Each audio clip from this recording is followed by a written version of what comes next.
What is up, everyone, and how are you all doing this morning? I am fired up because I get to share with you something that I am super passionate about. I mean, like, super passionate about. For those of you that don't know me, I am very big with numbers. I love numbers. Numbers give me comfort in life. I'm a very honest person. I'm a very blatant and blunt person. And that coincides with why I find comfort in numbers, because numbers aren't about emotion. Numbers aren't about hopium. Numbers are about data and facts and how you can use this data and facts to make better decisions. We got Shadow Smith here. Sup, Shadow? How are you doing? Zerp Life says, unmissable. I appreciate that. Now, I'm going to be honest with everyone here. We are going to get really deep. All right, we are going to seriously blow the doors open on this.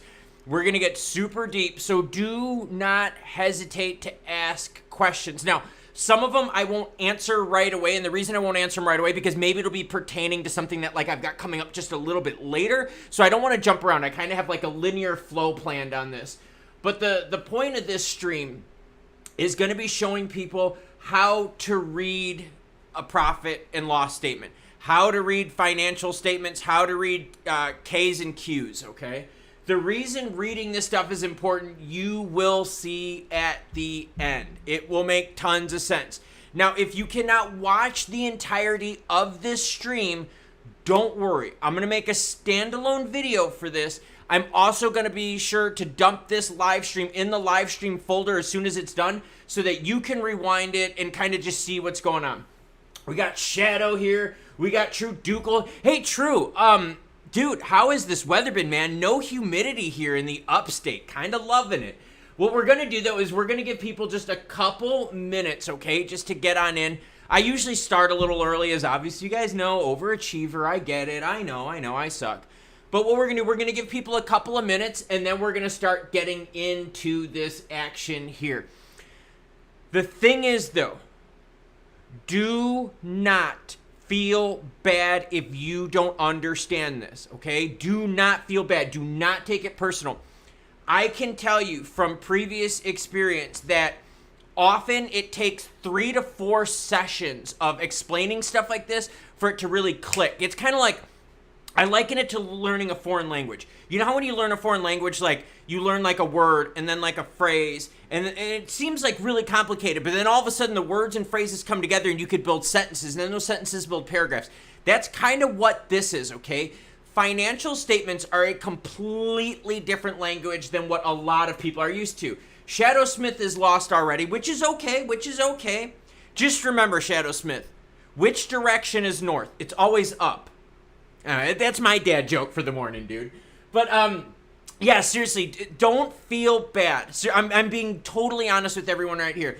I can tell you that I have met plenty of higher level personnel that struggle with reading and understanding this, because you can read a financial report and a financial statement, but there's a story behind it. And how do you use that story to tell what is going on? And also, more importantly, and this is what I want people to start using the skill set for, how do you use this data to make better decisions? All right, that's the big one. I know, second Jad joke of the day. Isn't that kind of crazy? So what we'll do, we're going to give people just a couple of minutes here, and then we're going to start rolling into things. Interestingly enough, okay? Interestingly enough, news broke this morning about Binance, okay? And it all has to do with Binance's commingling of funds. If you don't know what that is, don't worry, you're going to totally understand it by the end of this stream. But this is a big one, okay? Because remember, CZ has come out several times saying, hey, people out there don't understand crypto finance. And we're all sitting here going, no, you're a fucking idiot. You're lying to us. We understand crypto finance. You, sir, are a shady AF businessman. Coinbase is audited by what's known as one of the big 4 firms out there, okay? So if Coinbase can provide financial statements and attestation, so can others. So when you hear about like people like CZ or Binance saying, well, crypto's too complicated for people to understand. No, they're full of crap, and they're trying to pull the wool over your eyes. True Ducal times in. I'm loving the weather. Low 80s, sunshine, occasional drizzle in the morning. It's never like this for long in the San Fernando Valley. Dude, it's crazy, man. Like, the humidity also is in here, which is nice. I mean, I'm super, super happy about this. Adobo69 says, already knew Binance is in trouble. They're in trouble, but here's the problem. They're trying to fake it to make it look like they're not in trouble, and I'm going to show you exactly how you can figure that out. So what you're going to see today is stuff that people in the crypto world do not want you to see. What you are going to see today is why companies are not registering with the SEC. What you're going to see today is why big money is staying away from crypto and sticking with traditional finance methods. Now, I'm not being negative with crypto. I'm showing you via math, okay? Math, remember, math is not emotional, okay? Math is just a number.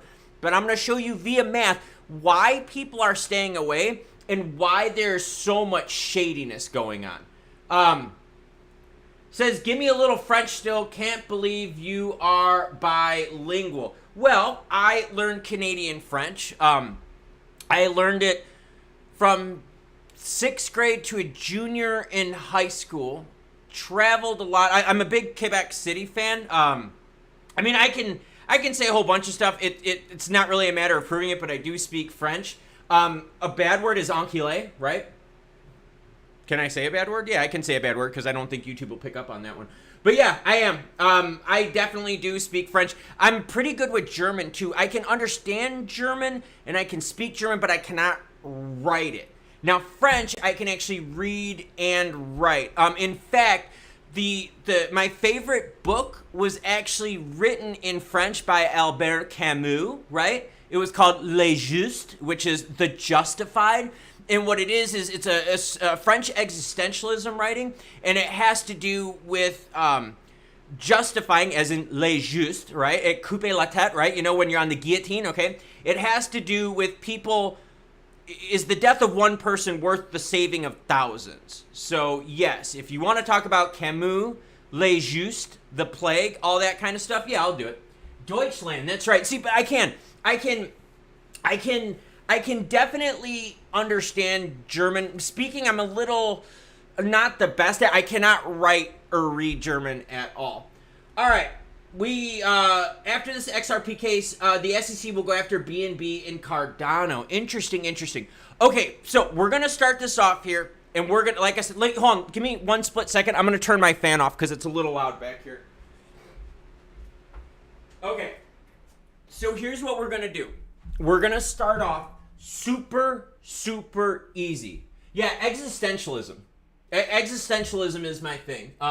I'm really big into existentialism. I love existentialism. Like, that is seriously, like, you're gonna get a lot of people that are gonna be like, ooh, Sartre and Camus. No, they're not the same. They're fairly different. So yeah, not only do I understand French, I actually understand French-derived culture and French-derived writing. In fact, by the way, if you read Les Justes, right? If you read Les Justes in French, and then you also read the same book in English, it translates a little differently. And you'll catch up on those nuances. But anyways, let's get into this. Here is why I want to show you how to read financial statements, okay? It has to do with a lack of clarity. So there's a statement here. Binance accused of mixing customer funds with company revenue, okay? I want you to just think of that statement. I'm going to keep bouncing back and forth to it, okay? We're going to start off with a very basic profit and loss statement. Let me get rid of myself on the screen so you guys can see everything, okay? We're going to start off super simple, and don't worry, we're going to work our way on up, all right? Let me do this. I'm going to take a quick screen grab here because I'm going to edit this stuff too. We're going to have a lot of fun here, okay? So let's do this. Let's copy this. Let's go to my whiteboard. Let's make a new whiteboard. Let's put it on here. Boom. Let's paste this bad boy. Let's open it up size-wise so you all can see. All right, awesome. Okay, so what we're going to start off with is a company's profit and loss statement, and then we're going to go into K's and Q's and all that kind of fun stuff, all right? So here's the deal. What we're looking at right now, let me see if I can I move that? Okay, cool. what we're going to do, and morning Twitch radio. And again, if you guys have questions, like I said, I might not answer them right away because the answer might be coming up like in a little like next segment, okay? So don't worry, you will get the answer, but I want to make sure I stay online. So a company's profit and loss statement is a very simple way of showing you everything that goes into their financials from a high level, okay? It's like a high level executive presentation, all right? A profit and loss is broken down into 3 basic segments, okay? Your top segment up here, and this is very standard, all right? Your top segment up here, all right, have revenue streams, okay? Your income, okay? So when you hear people out there talking about, you know what, we're going to add to the top line, what they're talking about is they're going to boost sales. They're going to boost revenue, okay? The next section that you're going to see is going to be the expenses section. How much did it cost you to make that money, okay?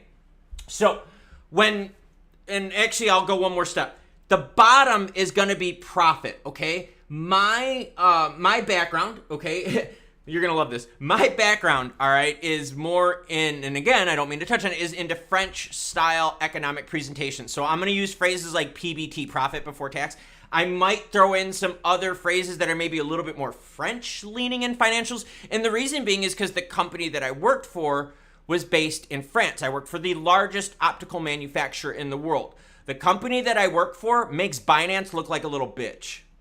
All right. I mean, massive, massive company. I mean, insane company. In fact, our P&L statements, like when you started looking at the extrapolated data, was hundreds and hundreds and hundreds of pages long. Okay.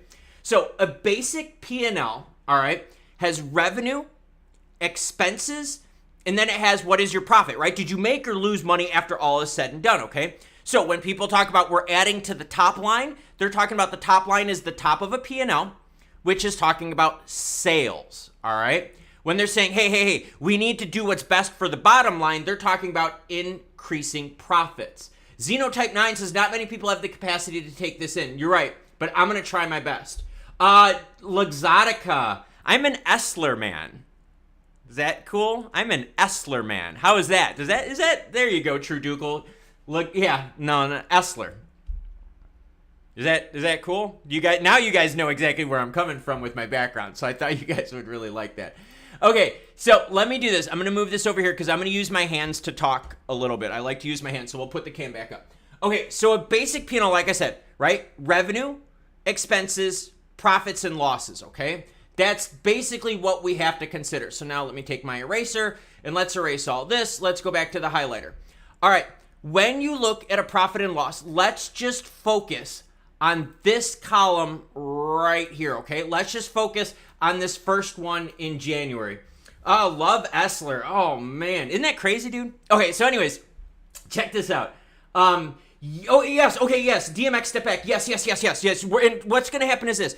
I'm going to show you guys this basic P&L, and then what's going to happen, okay, is that I'm going to actually then jump into Coinbase's P&L, all right? So what I'm going to first do is show you a basic P&L, and then we're going to use those skills, and we're going to apply it to a more complex P&L and financial statement of 10Ks and Qs.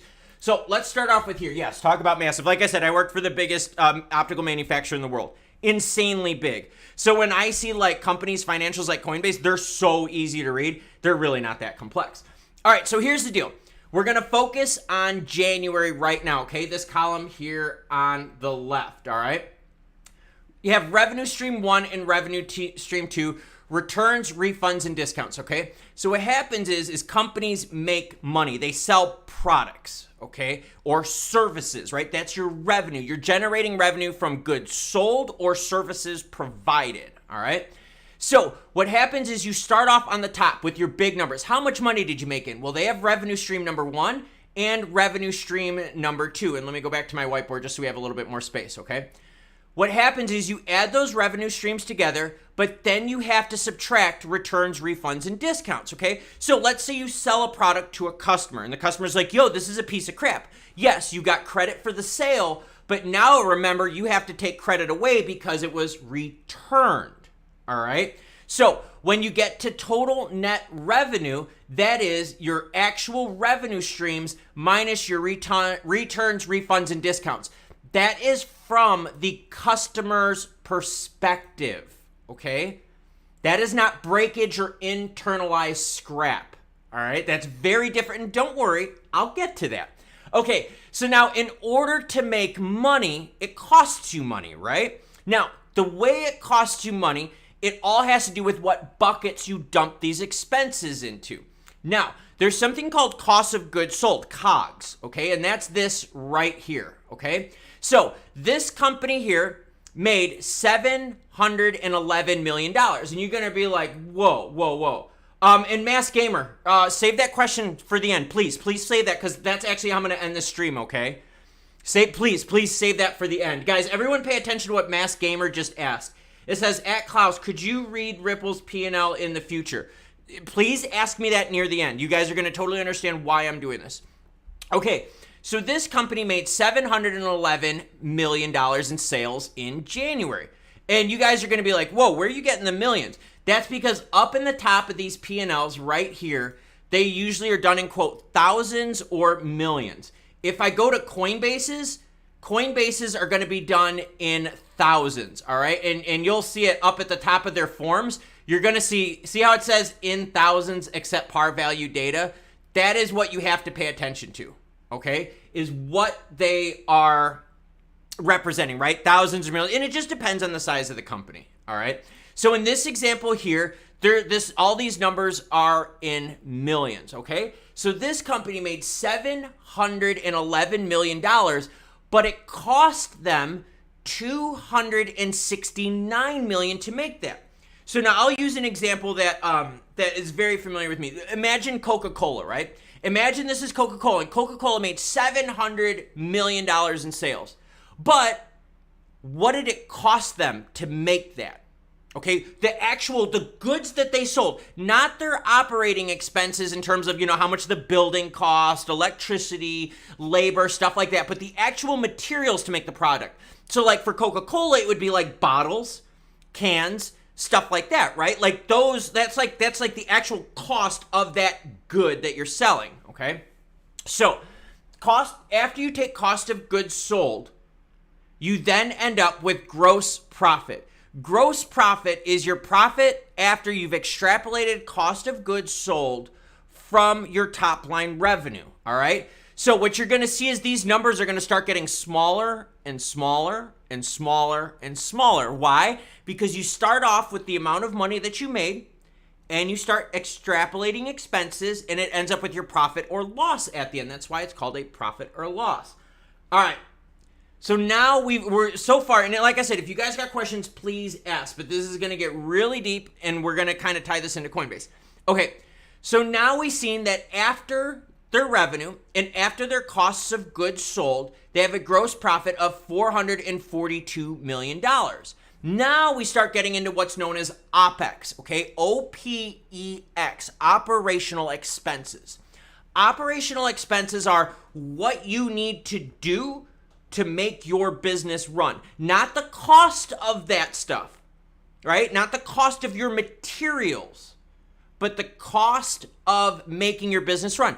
So you can see this company here spent $18 million on advertising, okay? So they spent $18 million on advertising, 1.1 in insurance, maintenance 5.7, office supplies, rent, you get it, okay? You add up all these expenses right here. Now, this bar right here, okay, depreciation and amortization. A very easy way to think about that is if you buy equipment, okay, let's say Coca-Cola is buying a new packing line, right? They're buying a robotic packing line. You can take the amount of money you spent on that robotic packing line and you can start tying that into depreciation and amortization, all right? There's several different ways you can do it, but I don't want to get deep in the weeds because honestly, this is not going to add up too much into what we're talking about when it comes to crypto, okay? But this is more, I like to think of this more as like a manufacturing sense because you can write off a whole bunch of stuff. Now, what's really, really cool about this, and this is what I want to show you, is you do these P&Ls every month. And what I want you to focus on, all right, hold on, let's see.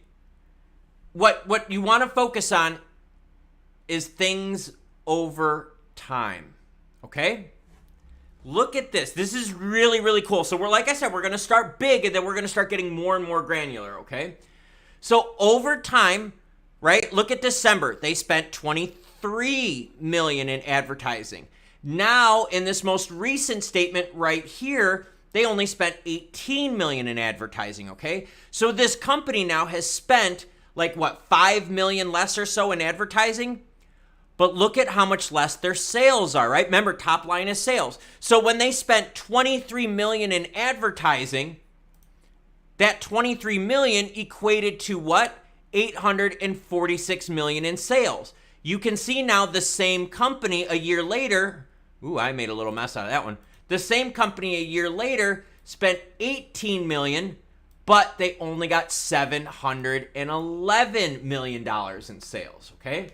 So now when you think about this, this is one of the biggest stats that you have to look at. And Coinbase is one of them that's seriously in the deepest amount of crap with this, okay?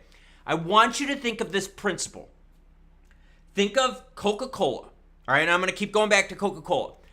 Coca-Cola has to spend a lot of money on advertising, right? They got to put their product out there. You know, oh, we got a new product, Coke Zero, Coke 0.5, whatever the hell that is, right? They spend advertising to get revenue, right? You know, to get in front of people. What did crypto do at the beginning, everyone? They spent insane amounts of money on advertising.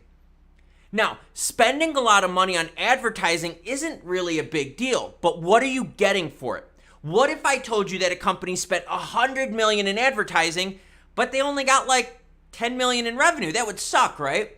But what if a company spent $1 million on advertising and got $10 million in revenue? So one of the things that we like to do is we like to look at the cost effectiveness of advertising budgets, all right? So let's get our calculator up, and I'm going to start showing you some ratios. And these ratios are what separate the men from the boys, the ladies from the girls, okay? These ratios are key. So now let's look at this, all right? So you've got advertising right here, and you got their sales, all right? So let's get our calculator back up here. So we're going to start building some ratios, okay? So we're going to take, so for every 23 million, so watch this. I'm going to take their sales, 846 million, and I'm going to divide it by 23.2, okay? So for every $1 million in advertising, because I'm working on this green line right here, for every million in advertising, they made what, everyone? 36 million in revenue, okay? That's this right here. I'm focusing on this box right here, okay? Advertising and revenue. And again, if you guys get lost, have questions, don't worry. You're welcome to ask them. So now what I want you to look at is this most recent month, okay? This is where it's going to get cool, and I'll kill my cam so we got more space on the screen. Now we're going to look at this most recent month, okay? So we're going to take the same thing, their sales, which was 711 million, and we're going to divide that by 18.7 because that's how much they spent on advertising. So now check it out. Now they made 38 million. So what's interesting to see here is that when they were spending more money on advertising, they were getting less for their dollars. They've cut back their advertising. Now they're getting more for their money. And you can see that by breaking down these ratios. This is the difference, okay? So for every million in December, they got $36 million in sales in return. For every million in January, they got 38 million return in sales. When you start looking at financials, you can start breaking down these ratios. The ratios that you're looking to break down have to do with the industry.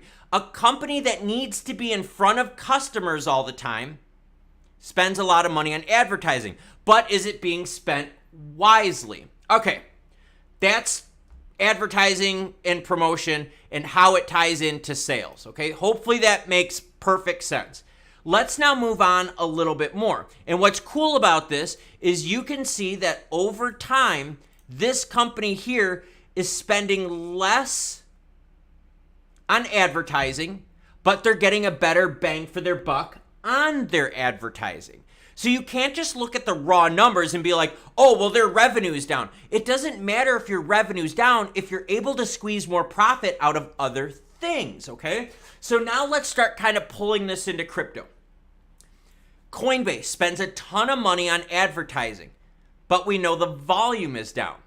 Coinbase is spending more and more and more on advertising, and the volume is going down. So for every, quote, million that Coinbase is spending, they're not getting the same return.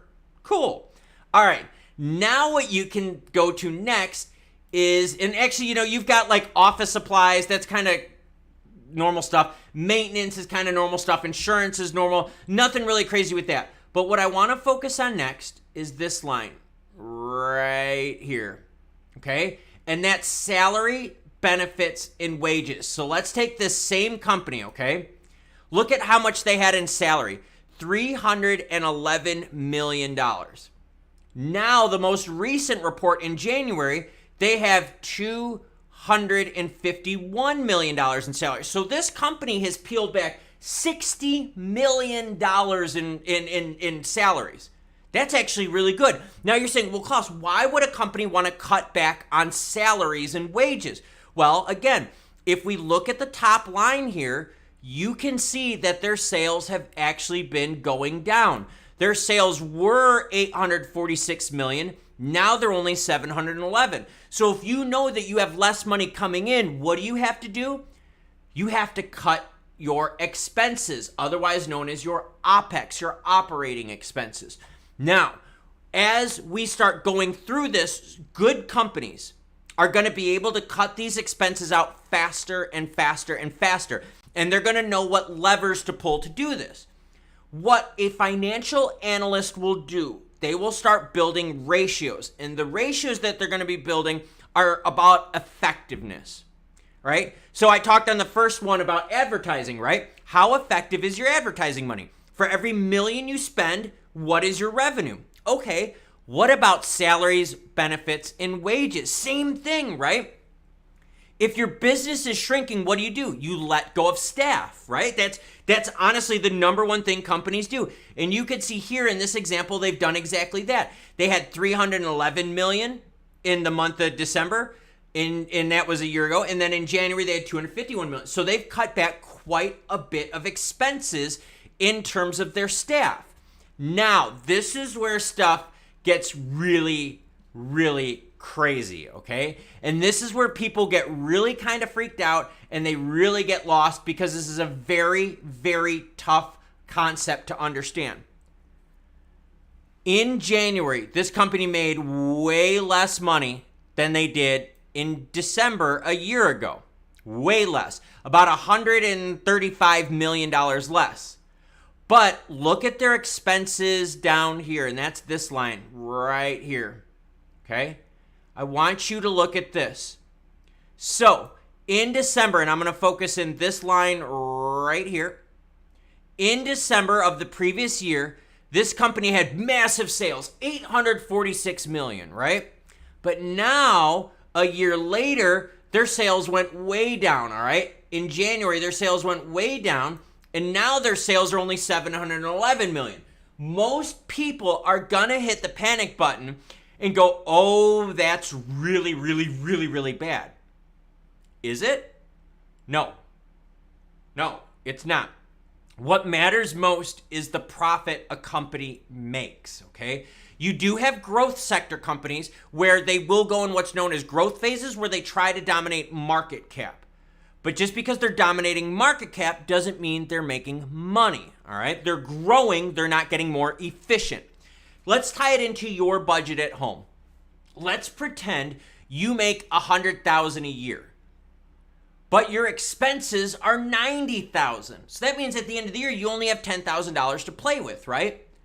Now, what if another person out there makes $50,000 a year, but their expenses are only $20,000? That means they put $30,000 in the bank every year. So again, it's not how much money you make, but how much profit are you extrapolating from the money that you're making? So what happens here is that people usually get really caught up on this top line right here of total net revenue. And they're like, well, wait a minute, sales are shrinking. This is bad. The company's screwed. No, Because if a company is able to then cut their expenses, they're more profitable. All right. The way you can see that, and let me clean all this up here, kind of look like I drew a penis on the screen. The way you can see that is this, the earnings before interest and taxes. So let's look at this bottom line here, okay? And what you're going to see is that this company here realized, oh crap, our sales are shrinking. So what do we need to do with our expenses? We need to cut our expenses, okay? Look at right here, and let me switch this up. Right here, in that same period where they made tons of money, their expenses were $500 million. So it only left them with a profit of what? 25 million. Oh, okay. Now that same company, remember, had sales of 711 million, but look at what they did. Their expenses are way, way less. I mean, like way, way less, okay? Their expenses went from 500 million to 403. So they were able to cut away $100 million in expenses. What's really, really cool about this is look at now their earnings before taxes. So the company that made less money, right, top line sales, is actually bringing home more money. They're bringing home 39 million compared to 25.2. Now, you always have taxes and stuff like that you got to pay. I think we all can, agree that, how do I put this, right? What can you not escape? Death and taxes, isn't that the phrase? Let me just shrink that just a little bit right here. Okay. That's a basic overview of what a P&L statement is. Are there any questions regarding this basic overview before I get a little bit deeper into more specific topics? I'll give you guys just a quick few seconds here. Type down your questions. We'll answer them, and then we'll get into the next one. But I want to make sure, though, that everyone understands it's not necessarily the money that you're making, but what is the profit you're bringing to the table? A company can be big as hell, but if they recklessly spend, it doesn't matter. They're losing money. I'm going to tie this into crypto, and I think some of you might know where I'm coming from with this, okay? But think of that principle. What's important is what is your bottom line profit? What is your bottom line earnings, okay? And if you ever see a parentheses means loss, all right? Means loss. Subtraction. That's the best way to put it, is subtraction. Loss. So this company here, good example, the story is, and that's what these P&Ls are for, they tell a story. This company here has lost sales, okay, but they were able to cut their costs, which made them, what everyone, more profitable. Eric, I am so glad you joined, because on the last live stream you said you wanted to do this. Eric, I got your back, all right? Eric says, would you not have to look at year to year as well, depending on the company, especially since sales always drops in January? Yes. And Eric, I got your back. Why do I got your back? Because look at what I got here, year over year, okay? Yeah, pretty cool. I got Coinbase's year over year. We're going to get into Coinbase here very, very soon, okay? So let's go back to this example, because I'm gonna bring up another principle here that I want to show you. All right, so let me get back to my whiteboard. When you look at a profit and loss, okay, there are two things you want to compare that profit and loss to. And thank you, Eric, for bringing this up. You want to compare your P&L, okay? Now, some companies are doing them quarterly, and those are more of your financial statements, your Qs and stuff like that. But what you want to look at is two things. You want to compare it to the same time period. You also want to compare it to the previous month or previous quarter, depending on what report you're using. Here's an example of that, okay? I want you to think of a company like Toys R Us. Actually, it's a really bad example because Toys R Us went belly up. So let's pick a different one. Let's pick Best Buy. When does Best Buy have big sales? Pretty easy, right? Christmas, right? Christmas sales season, okay? So we know that sales are massive around Christmas time. So how fair would it be for me to compare Christmas sales time versus now in May when no one's buying stuff now, right? It wouldn't be fair, would it? So what you want to do is you want to compare like for like. So in an instance like this, if I'm looking at January, I would want to compare myself to the month before. How was I doing January compared to December? And that's just to see trends, okay? Business fluctuation trends. But the thing I want to see is how am I compared to the previous January? All right, like for like, right? If you want to know what a company's holiday sales are, you compare December of 23 to December of 22. You don't compare December of 23 to January of 22. You don't do that. You want to compare like for like. So great question, okay? All right, so now here's the thing with this. All right, when you're comparing like to like, that is when you can start identifying market trends. We know that crypto has very low volume in what month? May. May is a bad month for crypto. May is just a bad month for trading in general because most of the financial world takes off. We're celebrating graduations, vacations. Oh yeah, summertime, going out, enjoying ourselves. It's seriously, it happens like every year. You can predict this stuff, okay? All right, now let's start taking this a little bit deeper, okay? I talked earlier about advertising and promotion, all right? This box right here, all right? And we call it buckets, okay? Buckets are important. I'm going to give you guys a phrase that a lot of people aren't going to like, but this is the truth. Most companies' data sucks and isn't accurate, okay? It's totally true. When you peel apart actual, like not P&Ls, but when you peel apart what goes into the P&L, you'll find that they're messed up. And here's why. Let's pretend that whoever the accountant was or the general manager or whoever it was that's coding these expenses messes up. Let's say that they accidentally one month, instead of putting it in the rent bucket, they accidentally put rent in the advertising bucket, okay? So they kind of like, oops, maybe they keyed the wrong number in, all right? And each one of these buckets has coded numbers to it. Like advertising and promotion might be like 502. Insurance might be 522. So there's different numbers. So let's just pretend that as they're coding this, right, because we do a whole bunch of like data entry with this, it accidentally gets coded to the wrong bucket. Well, then you really can't have good data, right? So what you need first is good data. Things have to be coded correctly. There is a thing that I'm going to share with you, okay? And this is the biggest hidden mess in all of finance. And this is how companies, I got to be very careful how I say it. This is how companies try to screw people over. It's this right here. It's called other expenses, okay? What are other expenses? Like, I mean, seriously, ask yourself that. What's other expenses? Expenses should all be categorized. Is it advertising? Is it material? Is it labor? Is it insurance? But what's other? Other is this weird, vague mystery box that sucks. So when you're doing a financial analysis of a company, other is usually where they try to hide stuff. Other is usually where general managers try to hide stuff that they don't want their bosses to know about. So they put it in the other bucket. The other bucket where you see other expense 1 and 2, these need to be as small as possible because you want things categorized correctly, right? Imagine if you would, you're driving your car. How would you feel knowing that your speedometer is off by 10 miles an hour or 15 or 16 kilometers an hour? That wouldn't really be accurate, right? You wouldn't know if you're speeding or not. That's what the other bucket is, okay? Yeah, the other is my favorite field.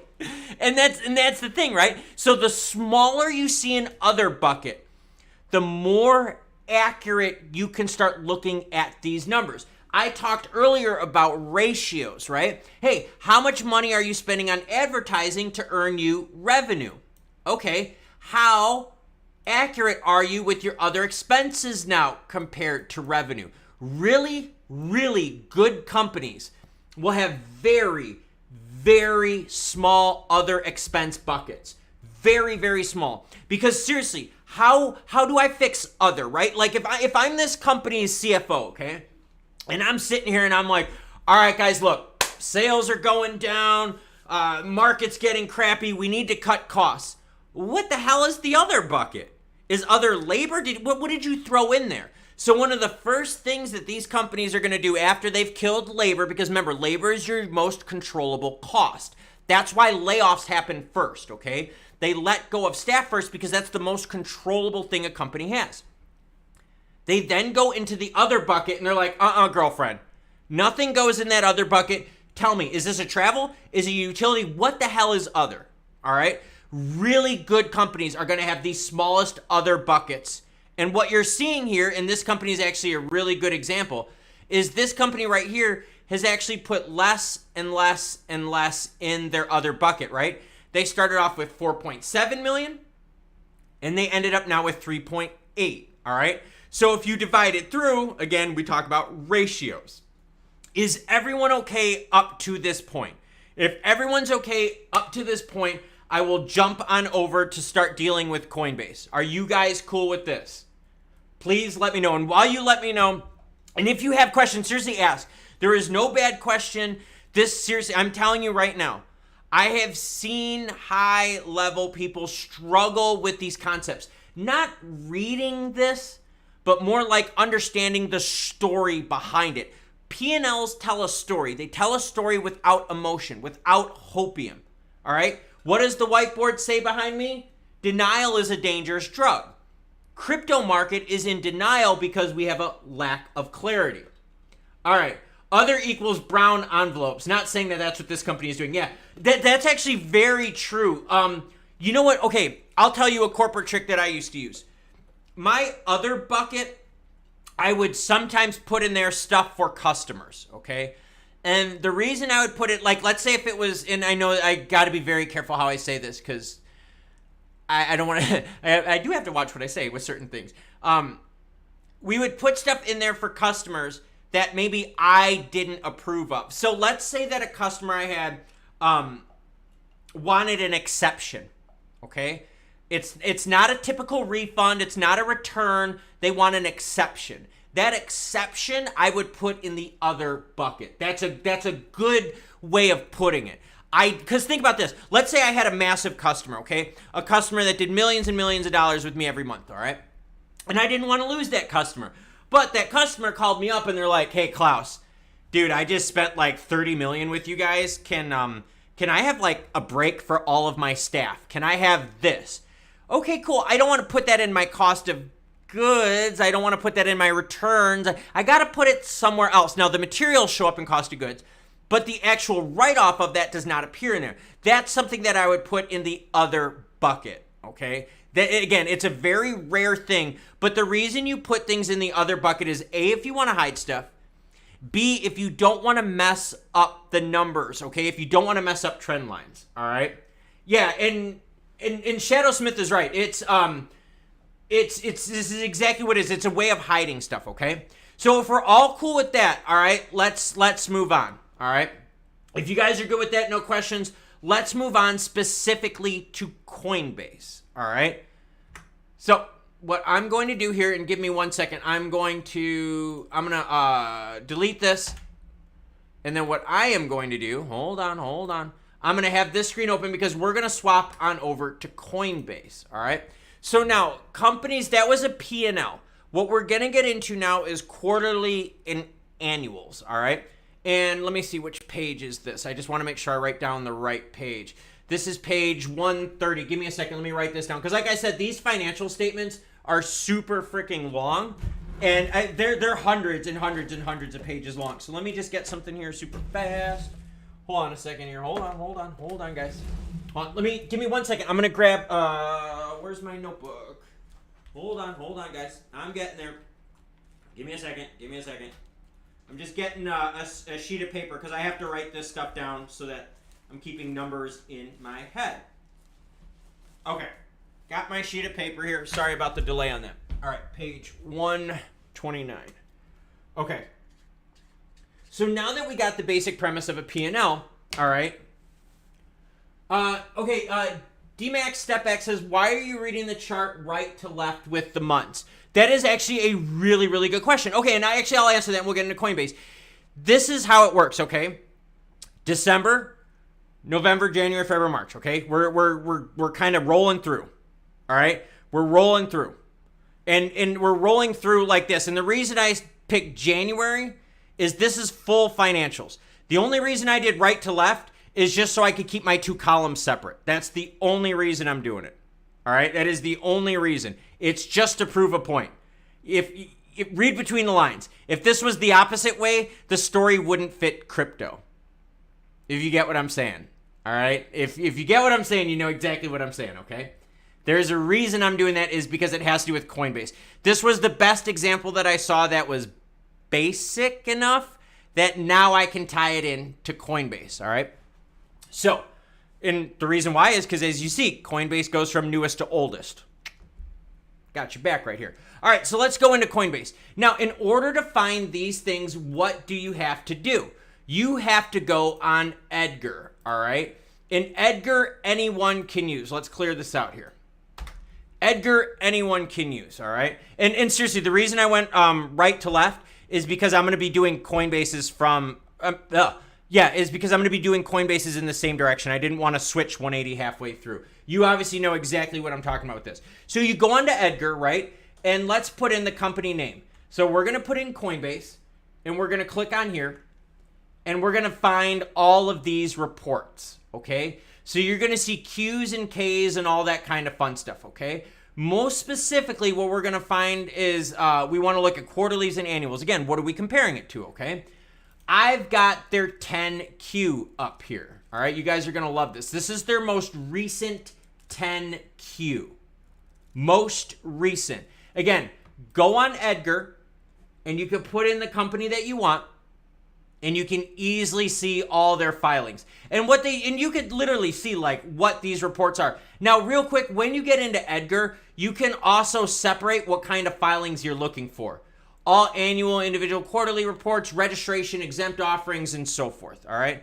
Make sure that if you're doing this, you want to get into annual, quarterly reports, all right? Browse filing types. These are all the different filing types that you can go to. So if you're looking for something specific, you can find it. 10 Qs and Ks, cool. Now let's go to Coinbase. Coinbase's report is super, super, super long. And again, it's very, very simple. Now, a quarterly report like this has one extra box in it, all right? One extra big bucket, all right? And that extra big bucket is the assets bucket, all right? And I know you're going to be like, whoa, wait a minute, Klaus, what do you mean the assets bucket? Do you notice on here there's no assets listed? There's not, right? We went from revenue to expenses to earnings, right? Did you make or lose money? Pretty simple, all right? Assets, though, are what we're starting with. Think of assets as like a very rudimentary way of saying it.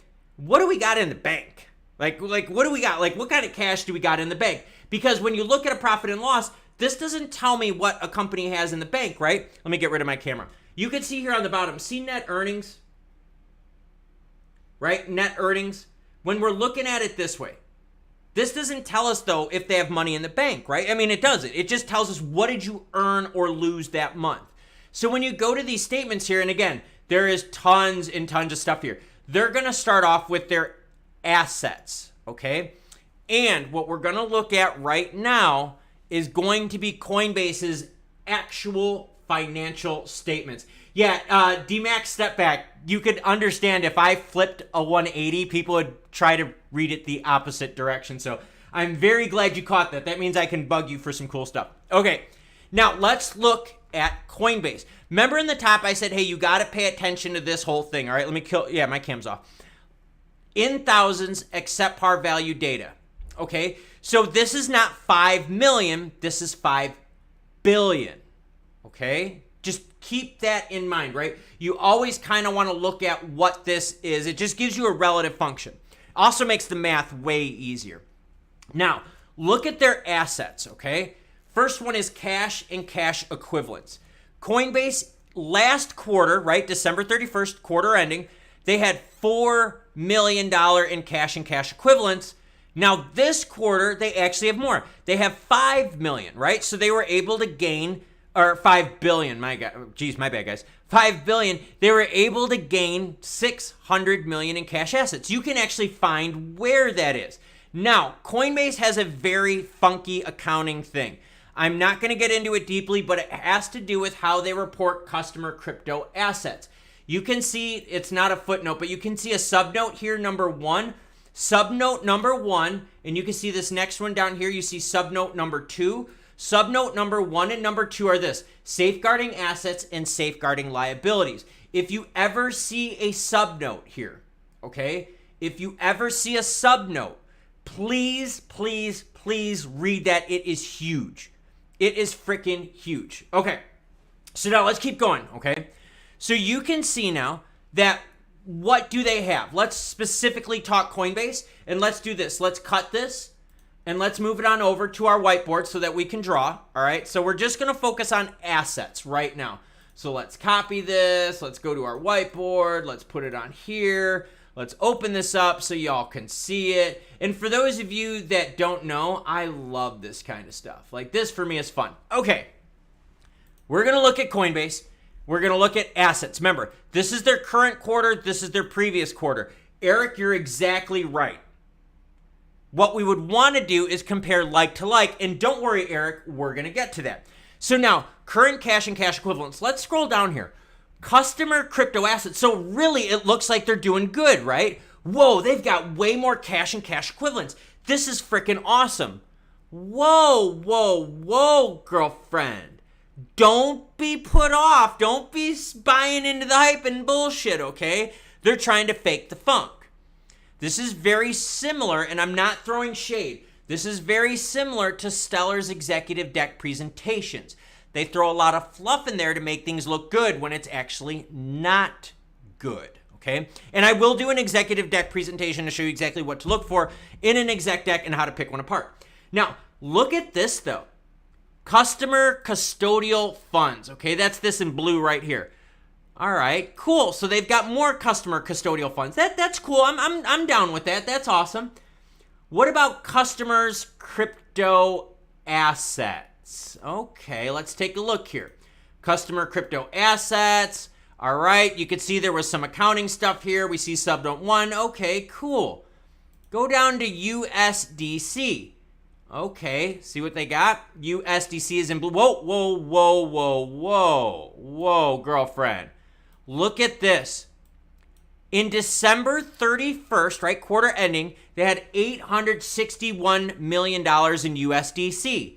They now only have $302 million in USDC. So where did that USDC go? Because they spent 550, technically, 549. 559, my bad, 559. 559 million less in USDC. So then we have to start asking ourselves, well, wait a minute. Where the hell did $500 million of USDC go? They had to pay a lot of bills. Yeah, I know. It sounds jaded, but it's true. Okay, so start looking at these things. There's a huge gap in USDC. So USDC went somewhere. Now, when you start looking at this, right, property and equipment, you can kind of pick apart those things and do whatever. Crypto assets held. This is kind of cool. Crypto assets held, you can see they're actually holding more crypto over the previous quarter. Makes total sense. Why? What happened in December, that quarter, the fourth quarter of last year, everyone? FTX crash. Oh my God, it makes perfect sense. That's what I said. These statements here tell the story. So if you know the story of the market and you know their financials, you know the story of the company. So what happened during that time? People got out of crypto. Does it make sense that more people got back in? Yes, the market rallied. That's why you see more crypto assets held being increased, because more people got back into it after the FTX smash. Now, what's cool about this is you're going to be like, well, wait a minute, what happened to the time period before FTX? Well, obviously, we can go back and check that quarter to quarter, year to year. So the story here is that the FTX crash happened. People took funds out. The way you can tell people took funds out is because, check it out, we are now increasing the amount of crypto assets held. Ah, okay, cool, interesting stuff here. Now, what about liabilities, okay? So you have assets, but you also have liabilities. Now, that's the flip side of this. I'll move this up just a little bit more so you can see it. And again, if you have questions, please feel free to ask. So let me get out of here. Let me do this thing, switch on over to my highlighter. What about liabilities? Ooh, that's not good. Liabilities aren't good. Liabilities are what you have to cover, correct? Like you have liabilities, things that you have to pay for. That's a good way of putting it, right? Things that are out there looming. That's a good way of putting it. Okay, an easy way of putting it. Look at this. Current liabilities, all right? They actually have an increase of liabilities. Oh, okay. But that big increase, where did it come from? Customer crypto liabilities. Again, we look at the footnotes. To look at the footnotes, we have to go back to this right here. Here you go, subsection note 2. Note 1 and 2, safeguarding assets and safeguarding liabilities. Hopefully you guys are cool with that. That's assets, okay? That assets thing, remember, is on top of this, right? Revenues, expenses, profits. On a quarterly statement, assets are going to be at the top. What did you start with asset-wise? How much cash are you starting with before we start seeing how much money you made, how much you spent, and what you got left profit-wise? Is everyone okay with this part right here? If everyone's okay with this, we're going to start getting a little bit more nitty and gritty. And I'm going to show you how Coinbase is. You're going to see how Coinbase is. So if you want to know why Coinbase's stock went down, it's because of this. It's because of people understanding how to pick apart a financial statement, tie it to the story of what's happened in the market and what we can look forward to in the future. Okay, now let's start thinking more and more specifically about crypto. All right, more specifically regards to crypto. Is the market really heating up? Not really. Volume still sucks, right? How do these companies make money? Transactional volume. I mean, that's their biggest generators, right? Transactional volume. So now let's start specifically talking about revenue when it comes to Coinbase. Now, what's really interesting about this is, and I'm not being, God, people always say I'm being negative. I'm not negative. I use numbers to rule my life because numbers does not have emotion. There is no emotion in numbers. So let's do this. Let's delete this. Let's delete this. Now let's paste this one. So now we're going to be doing some top line stuff, all right? Revenue, right? Remember, revenue is top line. So let me move this over. I'll kill my cam so we have the full screen. Okay, so now we're going to look at revenue, and this is Coinbase, all right? Quarter by quarter, and don't worry, I'm going to get year over year to show you how f***ed up Coinbase is. Now, look at their revenue. This is pretty crazy. They went from 1.1 billion in revenue in 2022, the last quarter, right, the fourth quarter, to now only 736 million. Whoa, did they lose a lot of money? Specifically, how much money did they lose? Well, let's bring up our fun calculator, friend, and figure it out. So we're going to take that number, 1164. We're going to subtract it by 736. They lost 428 million in revenue compared to the previous quarter. Think about that. In one quarter, their revenue shrank by $428 million. That is freaking nuts. So when people are out there, myself, okay, and this is giving you guys more insight, why I'm telling you, hey, it's so important to retain the price where you are in low volume. This is a really good example of showing you the low volume. The volume is really, really piss poor for Coinbase. And wait till you see the year over year over year over year difference in revenue. It's going to scare the crap out of you. That's why big money is not getting into crypto. Well, that's one of the reasons. There's no volume. There's no revenue. So when you see companies delisting products, okay, sometimes they delist it because of regulatory concerns. That's usually the majority. The other reason they delist a product is they don't make money on it. Would you put a product on the shelf? Put my cam up. So I'm talking to you. I just want to make sure I'm doing this personal. Would you put a product on the shelf that you were losing money every time you sold it? Think about that, right? Would you? No. You wouldn't, right? You wouldn't. Why would you keep selling a product that you lose money on? So when a company is delisting, specifically a crypto company, they're delisting the product because there's most likely something, regulatory that ain't flying. Or B, that product's not making money. Maybe there's not enough volume, okay? volume. You get what I'm saying? So if there's not enough volume, they'll delist it, right? Why will they delist it? Because again, when we go into our financial statements, it doesn't matter how much money a company is making. It matters what is their profit.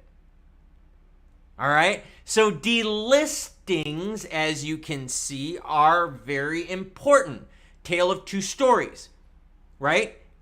Regulatory, not making money. Think of, okay, you guys know how like Bud Light is in deep crap right now? Think of how much cost cutting they're into. Their products, you get what I'm saying? All right, so now let's get back into crypto, okay? Keeping it real, forget the hype and euphoria, TA and run the numbers. Yes, technical analysis is one level, but now you have to do a financial analysis. On top of the technical analysis and the financial analysis, you have to look at what's known as operational reports. Most companies are not going to offer operational reports. You have to have some very heavy insider knowledge to get that. Those, you add all that together, that tells you the story. So for everyone out there that watches channels with chart princesses, that is only one layer, and it's a soft layer. Technical analysis in crypto is a joke right now because it's so short-termed on that momentum, it doesn't mean crap. It really doesn't. Financials are ruling the roost because of how much money do you have? How much cash do you have? I always keep telling everyone, cash is king. The reason is cash is king. The more cash you have, the longer you can withstand getting your face pounded in. If you're sitting on $1 billion and you're only burning $1 million a month, you're good for like the rest of your life. But if you're sitting on $1 billion and you're spending $500 million every quarter, you're done in 2 quarters. Let's keep going. So now we're looking at revenue, okay? Whoo, daddy. I love this kind of stuff. Sorry, I really get into this kind of stuff, guys. I really, really do. Okay. So now from revenue, So now from revenue, okay, we're going to then go to operating expenses. This is kind of cool. Look at this. They've cut back quite a bit of their operating expenses. That's actually really, really good. That is very, very healthy. Look at Coinbase. They had $277 million in transaction expenses. That's been cut down. Now, let's actually take like a better number, okay? Because transaction expenses have to do with how much they pay for people with what they do via their transactions. So if there's less crypto volume, you're going to have less transactional expenses. Kind of goes hand in hand, right? If Pepsi sold 1 million less Pepsis, they'd pay less for aluminum and less for glass, right? Because you're not making as much, so you don't need as much expenses to do it, okay? Transactional expenses. Technology, sales, and marketing. Okay, now we get into the sales and marketing stuff. Oh, okay, so they're cutting back sales and marketing. But can they keep up their revenue? Let's start doing some numbers here because I think you guys know where I'm going with this, right? So let's get our calculator out again. And we're going to start dividing some ratios. And we're actually going to need 2 calculators, so kill my camera. We're going to need both calculators here because we're going to bust out 2 different ratios. So what we want to look at is marketing, which is that line right there, okay? Marketing, sales and marketing is the white line, all right? So what we want to do is we want to divide sales and marketing by revenue. So they spent $200 million on marketing to earn 1.16 on revenue, all right? They also spent $63 million on marketing to earn 772. So let's do those numbers out, okay? So they spent 200. Ayo. I'm going to do this right column, okay? This here is going to be 2022. This is going to be 2023. So they spent 200 million, okay, to make 1.16 billion. All right? There's your ratio right there. And actually, let's inverse it. Let's switch our numerator and denominator just to make it a little bit easier because I know sometimes people have problems with fractional. All right, so we're going to divide that by the 200. So for every million they spent in marketing, they got 5 million back. That was in quarter of 2022. Now, why is crypto and marketing so big? It's because they're trying to get people into it. Do you notice how Coinbase recently did that subscription service? Again, more marketing. They're trying whatever they can to get people to spend more crypto, trade more, blah, blah, blah. All right, let's take now this most recent one, okay? So we're going to take that 772 million that they just made, and we're going to divide that by the 63 that they spent. Whoa, that is way better. Way, way better, okay? Check it out. So in 2022, for every million they spent in marketing, they generated 5.83 million in revenue. In 2023, for every million they spent in marketing, they got 12.2 million in revenue. So what people are doing in Coinbase right now is they're starting to analyze how effective is marketing. Does marketing really make crypto move? Does marketing make you want to trade more? Did Coinbase's stupid ass subscription service really make you go, yo, dude, I got to pull out the phone. I got to trade just like a fiend? No. What makes you want to trade more crypto? When the market heats up. So what you're seeing now is crypto companies fall into the same trap that the .com companies did, which was they spent tons of marketing, but what were they really getting for that marketing? So now look at Coinbase. Coinbase is saying, whoa, we spent less on marketing, but we had a higher return. Oh, okay. So these companies, these crypto companies that are actually effing smart, what are they not doing right now, everyone?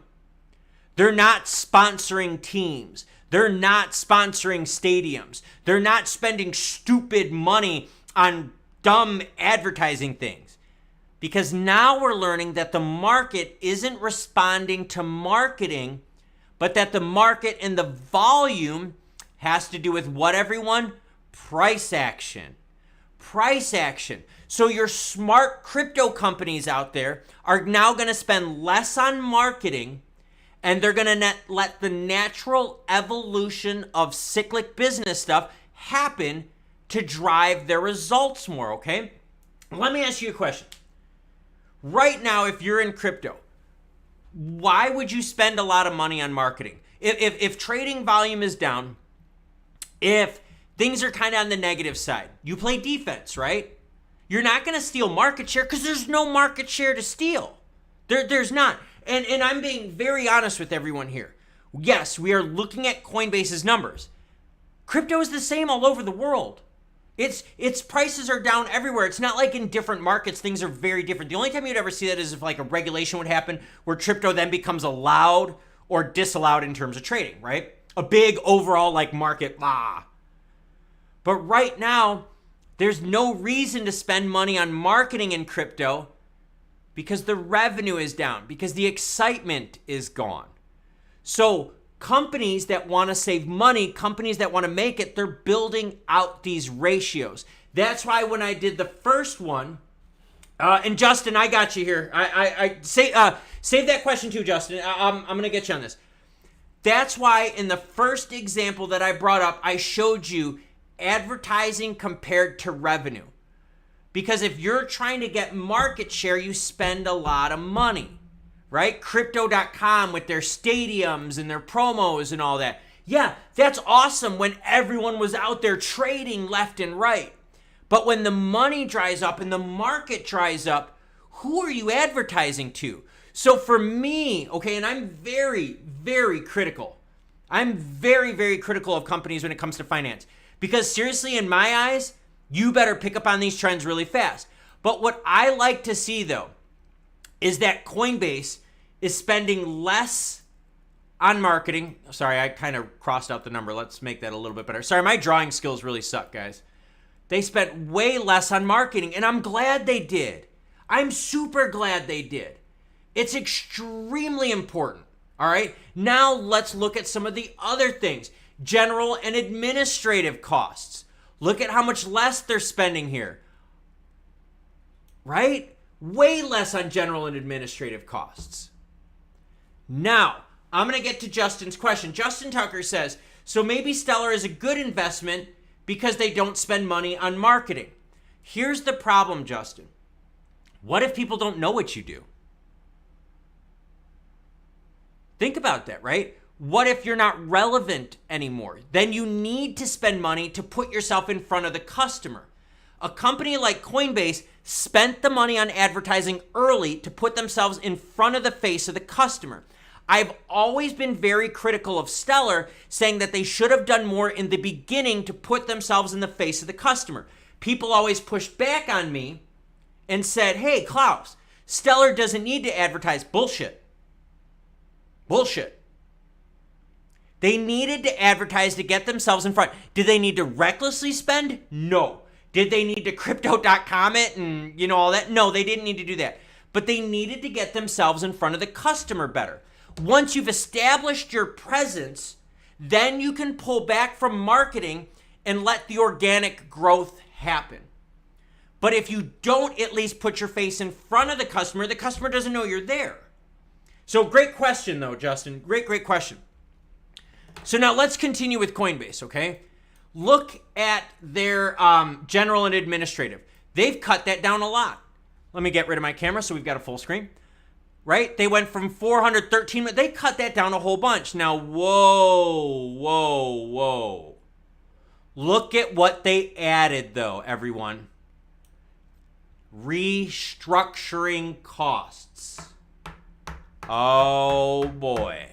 $144 million in restructuring costs.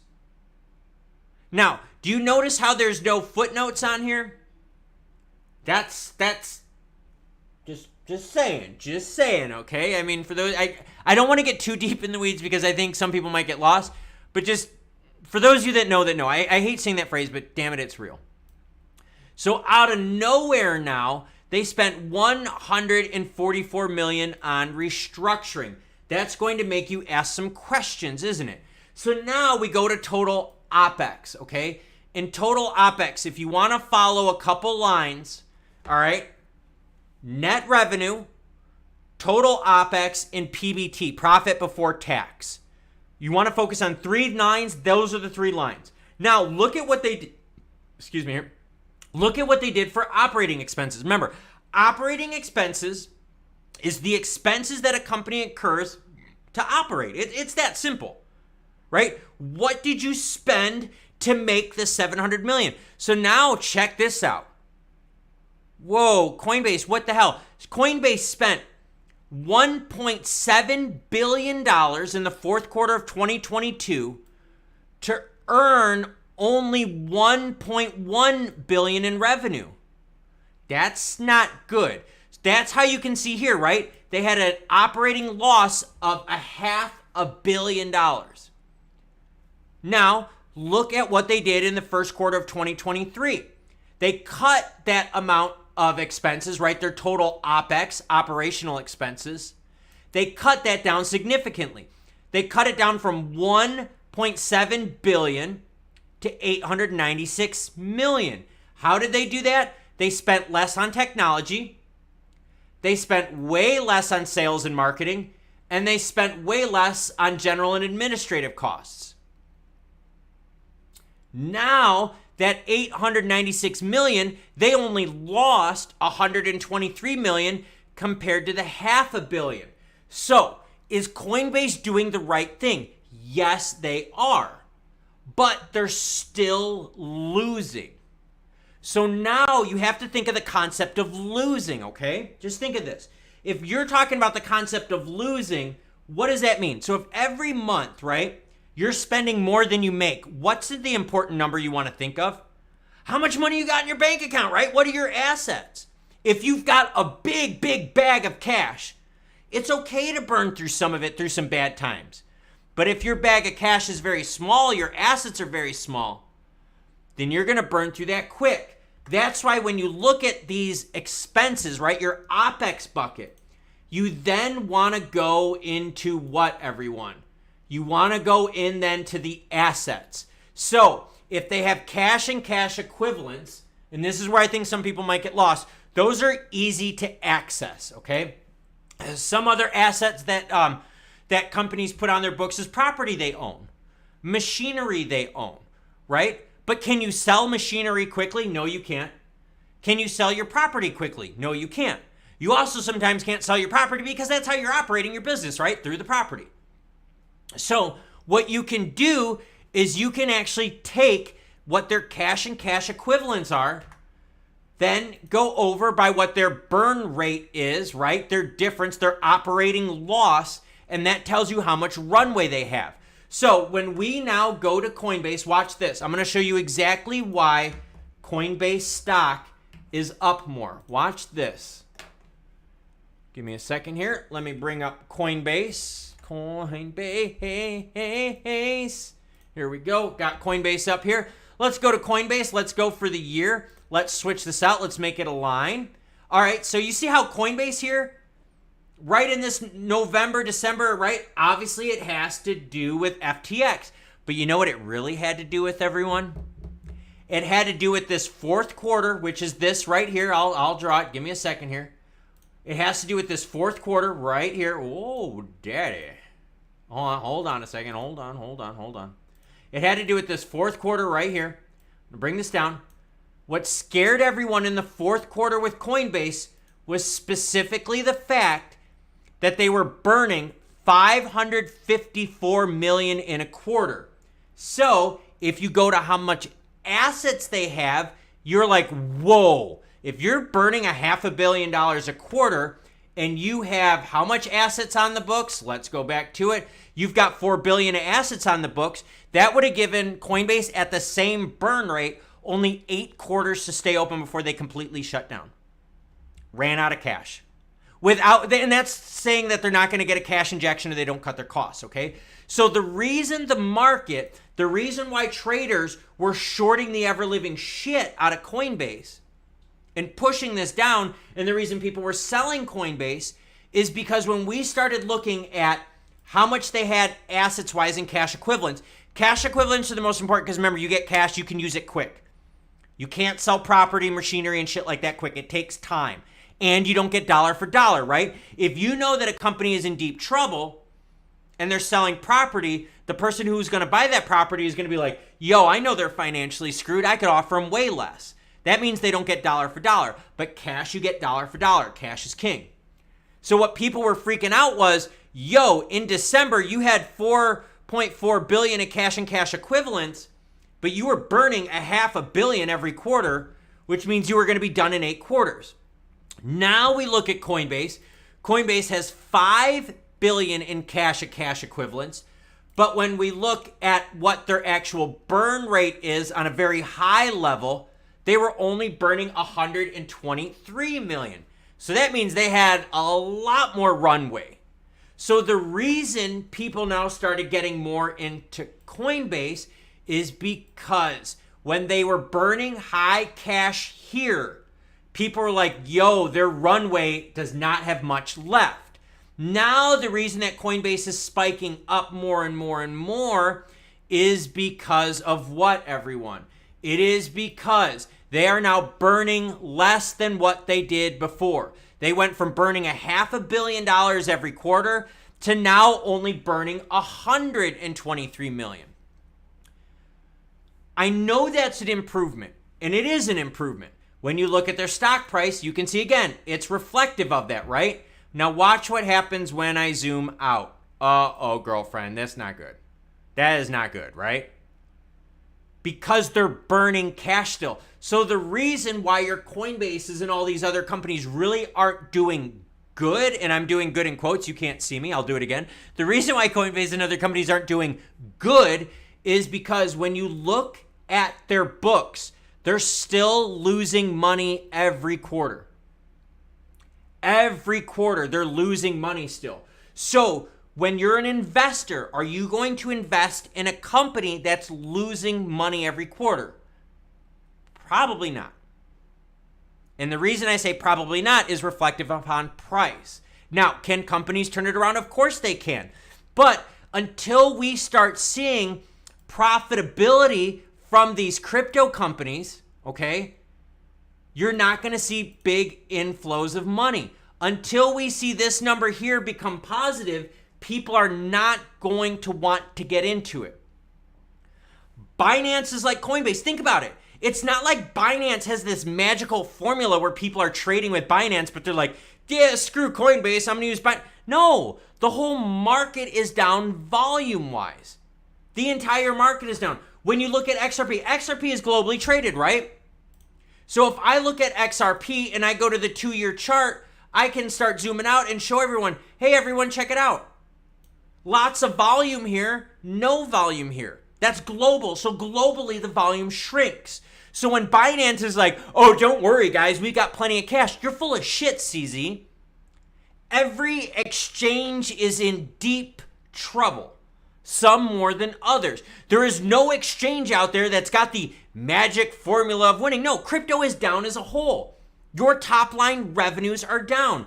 Again, the reason why this is important is because we can pick apart these companies' financials and show you, look, revenue is down even more.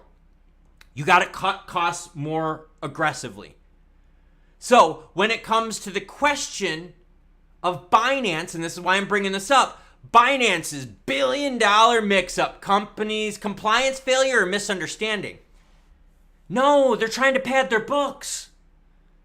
They took customers' funds, and this is why I'm doing this, all right? I'm trying to show everyone how fucked up this actually is.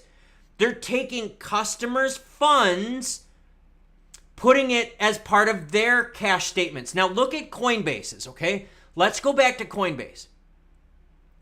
See how they have cash and cash equivalents? Do you see how they have customer crypto assets right here? Notice how that's a very different line than cash and cash equivalents. Notice how that's a different line than USDC. And Kleinsky joining the family, everyone. Hey, give a big thank you to Kleinsky for joining the fam. Thank you. And everyone, please give Kleinsky a thank you. I appreciate it. But that's the thing. So what happens is you had Binance and CZ out there saying, whoa, whoa, whoa, there's no financial analyst out there that understands crypto. You're full of shit, you loser. There's the big 4 financial firms that understand exactly how crypto works. Coinbase does. Their financials show it. That is why they are registered with the SEC. They are a publicly traded company, which means they make this stuff public. Binance co-mingled funds. So when Binance's accountants accidentally put customer funds in their own assets pool, they were lying. The reason they were lying is they wanted their books to look better. The reason they wanted their books to look better is because in crypto, it's fake it till you make it. These companies are just trying to survive until what, everyone? Until volume picks back up. So the reason Binance is doing this is to make their assets on hand look better than what it really is. So this article here, is this a compliance failure or misunderstanding? This is a total compliance failure. They literally took customers' funds, mixed it up with their own, which is a huge, huge law-breaking issue. That is a massive law-breaking issue. So they took customers' funds and added it on their books so that their cash equivalents look better, so it looked like their cash would last them longer. That's why you have to that's why you should understand how this stuff works, because these people like Binance and CZ are lying to you. Binance was literally on, I think it was Squawk Box or it was some MSNBC program. And he said that people don't understand how the crypto business works. I just showed you all actually how it works. It's actually pretty easy. But what Binance did was they were taking your funds, putting it in their bucket to make their bucket look better. That's bad because customer funds and company funds are always separate. Why? Because you can't frickin' sell customers' funds to pay your bills. FTX got in trouble for that. Remember? FTX was co-mingling funds. They were also sharing between Alameda and FTX. Their books were a mess. So when they made the joke about FTX using QuickBooks, this is exactly what they're talking about. They're talking about these buckets and how people are lying about where they're putting the money in the buckets. So if you wonder why why does Gary Gensler want people to register with the SEC? So we get clarity in their books. So they're not lying to you. So they don't fake the numbers. Gary Gensler, I am not a fan of. But he is 100% right when it comes to co-mingling of funds. That is extremely bad. Because if Coinbase, and again, let's use Coinbase as an example. Okay? Let's do that, okay? If Coinbase was using your funds as part of their assets on hand, their cash on hand, because remember, they're burning money, right? We've learned Coinbase is burning money. But what if they're burning your crypto? What if they're burning your crypto rather than their cash? See, and that's where the biggest problem in crypto is right now. These companies are not being truthful. They're not registering, and they're also not providing accurate data. How can you make a well-informed financial decision if you're not getting the right data? How can you drive your car the speed limit if your speedometer is not accurate? That's what Binance's cooked books are. They're not an accurate speedometer. So if your speedometer is off by 10 miles or 16 kilometers, hey, Shadow Smith, help us out, man. If you're speeding and you tell the cop, hey, my gauges aren't accurate, you know what the cop is going to say? I'm writing you a ticket anyways. Accuracy and data, and that's how I started off this live stream, by saying that most companies' data is inaccurate. And if it's inaccurate, how are you making an informed decision? So, for those of us out there, I don't like how Gary Gensler is approaching crypto. That's the big problem I have, okay? That is honestly the big problem I have. And let me do something here real quick. I'm gonna go into my editor screen. I'm gonna mess something up. Give me a second here. I'm gonna go into my editor screen. Hold on. Sorry, I'm trying to do multiple things here. I'm going to go into my editor screen. I'm going to blow this up just so I can talk to you guys, okay? And let me get a quick drink of water.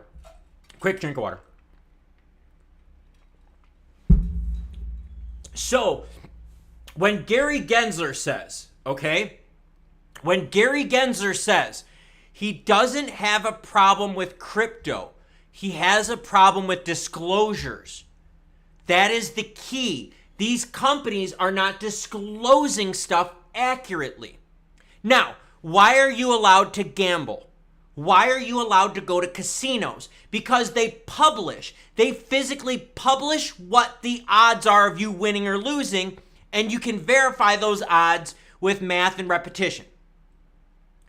But if these crypto companies aren't giving you accurate information, if they're co-mingling funds, taking your funds and putting it in here, yeah, no water break. I know, right? No water break, everyone. Nah, I got you, man. Dude, I love the humor. But if you're not getting accurate information, then you're not playing on a level playing field, are you? So as much as we all hate Gary Gensler for how he's attacking crypto, he's right in saying that we are not getting true data. If you're not getting true data, how are you making good decisions? How would any of you drive your car if you didn't know if your oil pressure was bad? Would any of you drive your car if you didn't know if it was overheating or not? No, you need accurate data. You cannot make informed decisions as an investor without accurate data. That is the God's honest truth. That is why the government allows you to gamble. That is why the government allows you to go play sports bets, because their disclosures are accurate. They are telling you, you've got a 99% chance of losing your money. As long as they document it accurately, it's cool. You're disclosing risk.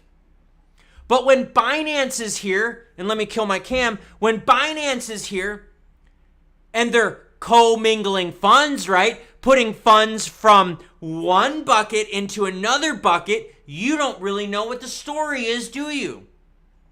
If Binance's books aren't clean, how do investors make the right decision? You can't. you can't make the right decision. So for those of you out there that are wondering, hey, why isn't crypto booming more? Because no one's giving us the right info, okay? Proof of reserves, all right? If you guys got questions, please feel free to ask because we've got more, don't worry. Proof of reserves. I cannot tell you. Proof of reserves don't mean shit. They don't mean a darn thing.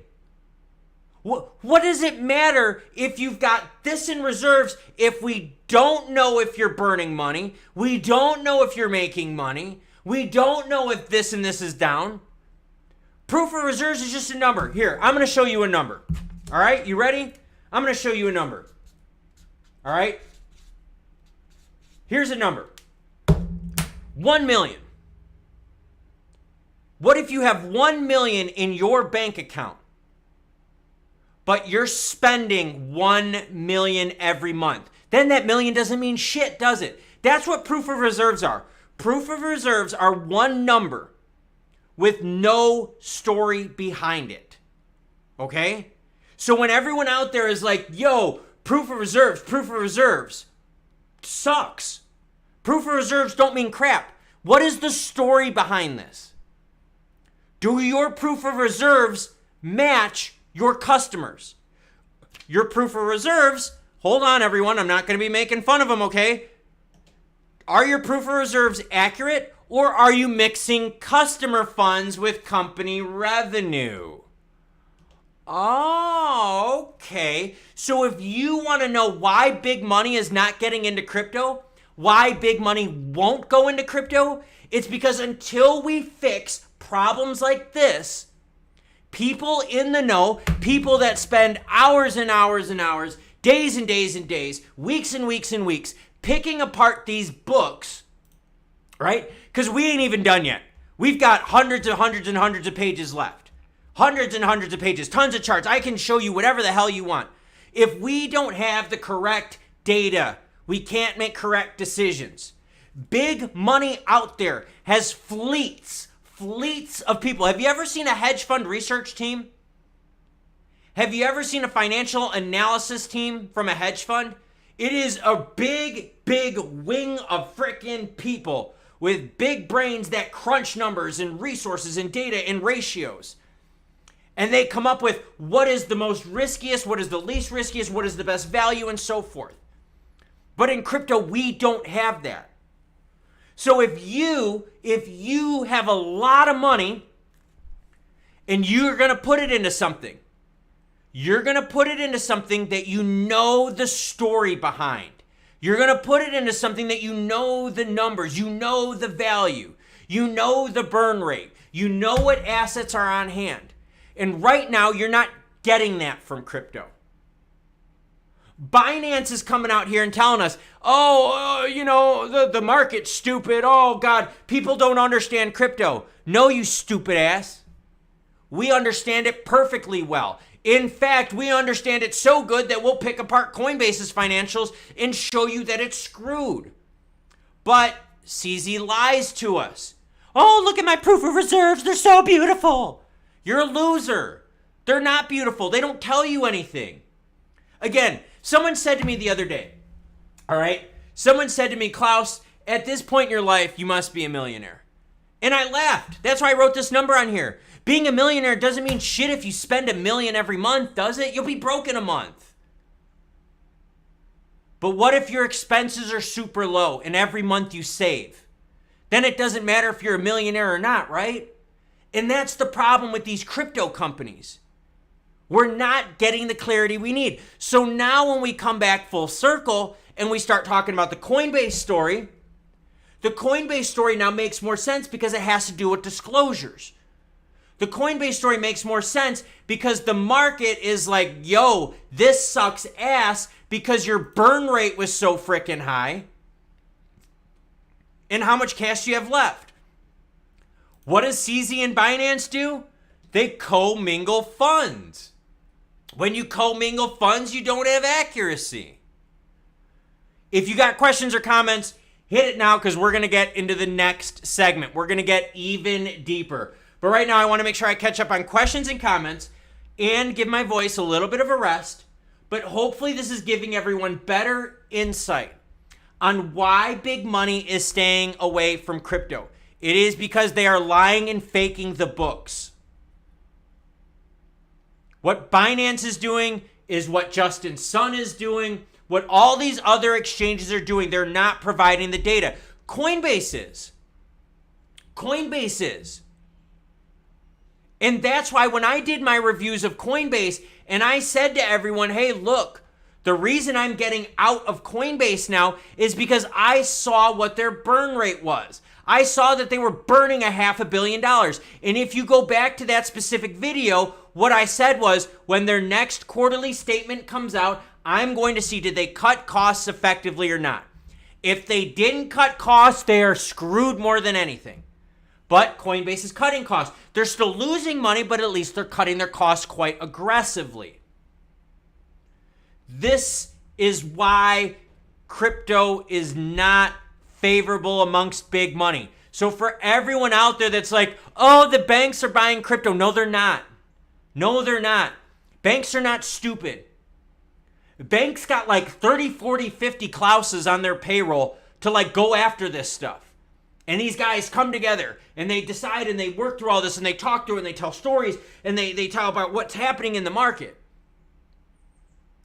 But if they don't have the data, you know what they do? I ain't touching that shit. I ain't touching it. Venture capitalists are some of the most risky people out there. And they're not touching crypto. Why? Because I can pick companies. I can pick stocks. I can do that because I have the data. I have the data. I'm going to show you guys something here. And if you got questions, comments, please, now is the time to do it. I know there's only 34 of you, but I greatly appreciate the 34 that are watching. I knew that this was not going to be a popular live stream. You know what really insulted me a lot? I did this video and I said, right here, look at it. You want a tool to help you beat the market? This is a tool. How helpful is this? Here's the problem. You know what sucks? Only 517 people watched that video, but 100% of the people that watched it gave it a like. You can lead a horse to water, but you can't force it to drink. I can't even lead a horse to water. Now, granted, I say something that Stellar has bad news, and people are like, Klaus, you don't know what you're talking about. You know what I come back and say? You sure as shit don't know what the hell you're talking about. Not you. You guys are cool. But you know who I'm talking about in the comments. Exactly. So why is it that when you try to teach people a skill set on how to pick apart finances of a company, how to cut through the bullshit out there, no one wants it, right? They don't want to learn it. They want to be told what to do. I'm not going to ever tell people what to do. But what I will do though, is I will show you tools that other channels can't, because I guarantee you other channels do not have the financial analysis skills that I do. I'm not being mean. It just has to do with my professional background. That's all it is. I have been very blessed to have extensive, real business world usage. I have actually run massive facilities. I mean massive facilities. Like massive facilities. All right? I'm not someone out there that's like, yo, yeah, I do. No, I've done this. That's why I'm able to do this. It's crazy. And you're right, Shadow Smith. It's laziness. It is.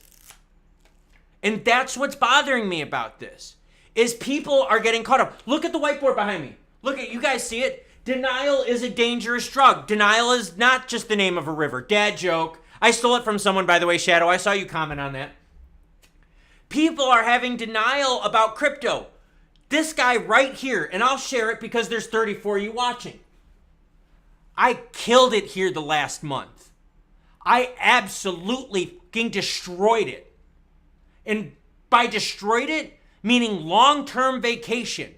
Meaning Klaus, going to the club, making it rain. Do you want to know why I destroyed it? Watch. I'm going to show you exactly how. Hold on a second here. Quarterly report, or DRD quarterly report. Because guess what I do, everyone? I know how to read these books. I can go in and I can go after companies' financials. You remember how, like, Coinbase is burning through money? Coinbase has debt. Well, guess what? There's other companies out there that aren't tied to debt. All right? If you want to know why people are getting into the stock market more than crypto, and if you don't believe me, go to Webull. Seriously, go to Webull and see that Webull's financials, Webull's growth is coming from the stock market. You want to know why? Because when I tell you this story right here, all right, I'm going to tell a story and you guys are going to love it. All right? No, I did not destroy the market because of that. I destroyed the market because I watched a particular company get pummeled because of bad news. I knew that the company, and I'll get rid of my camera, I knew that the company had great cash on hand, right? They had great cash on hand, so I knew they could weather a storm.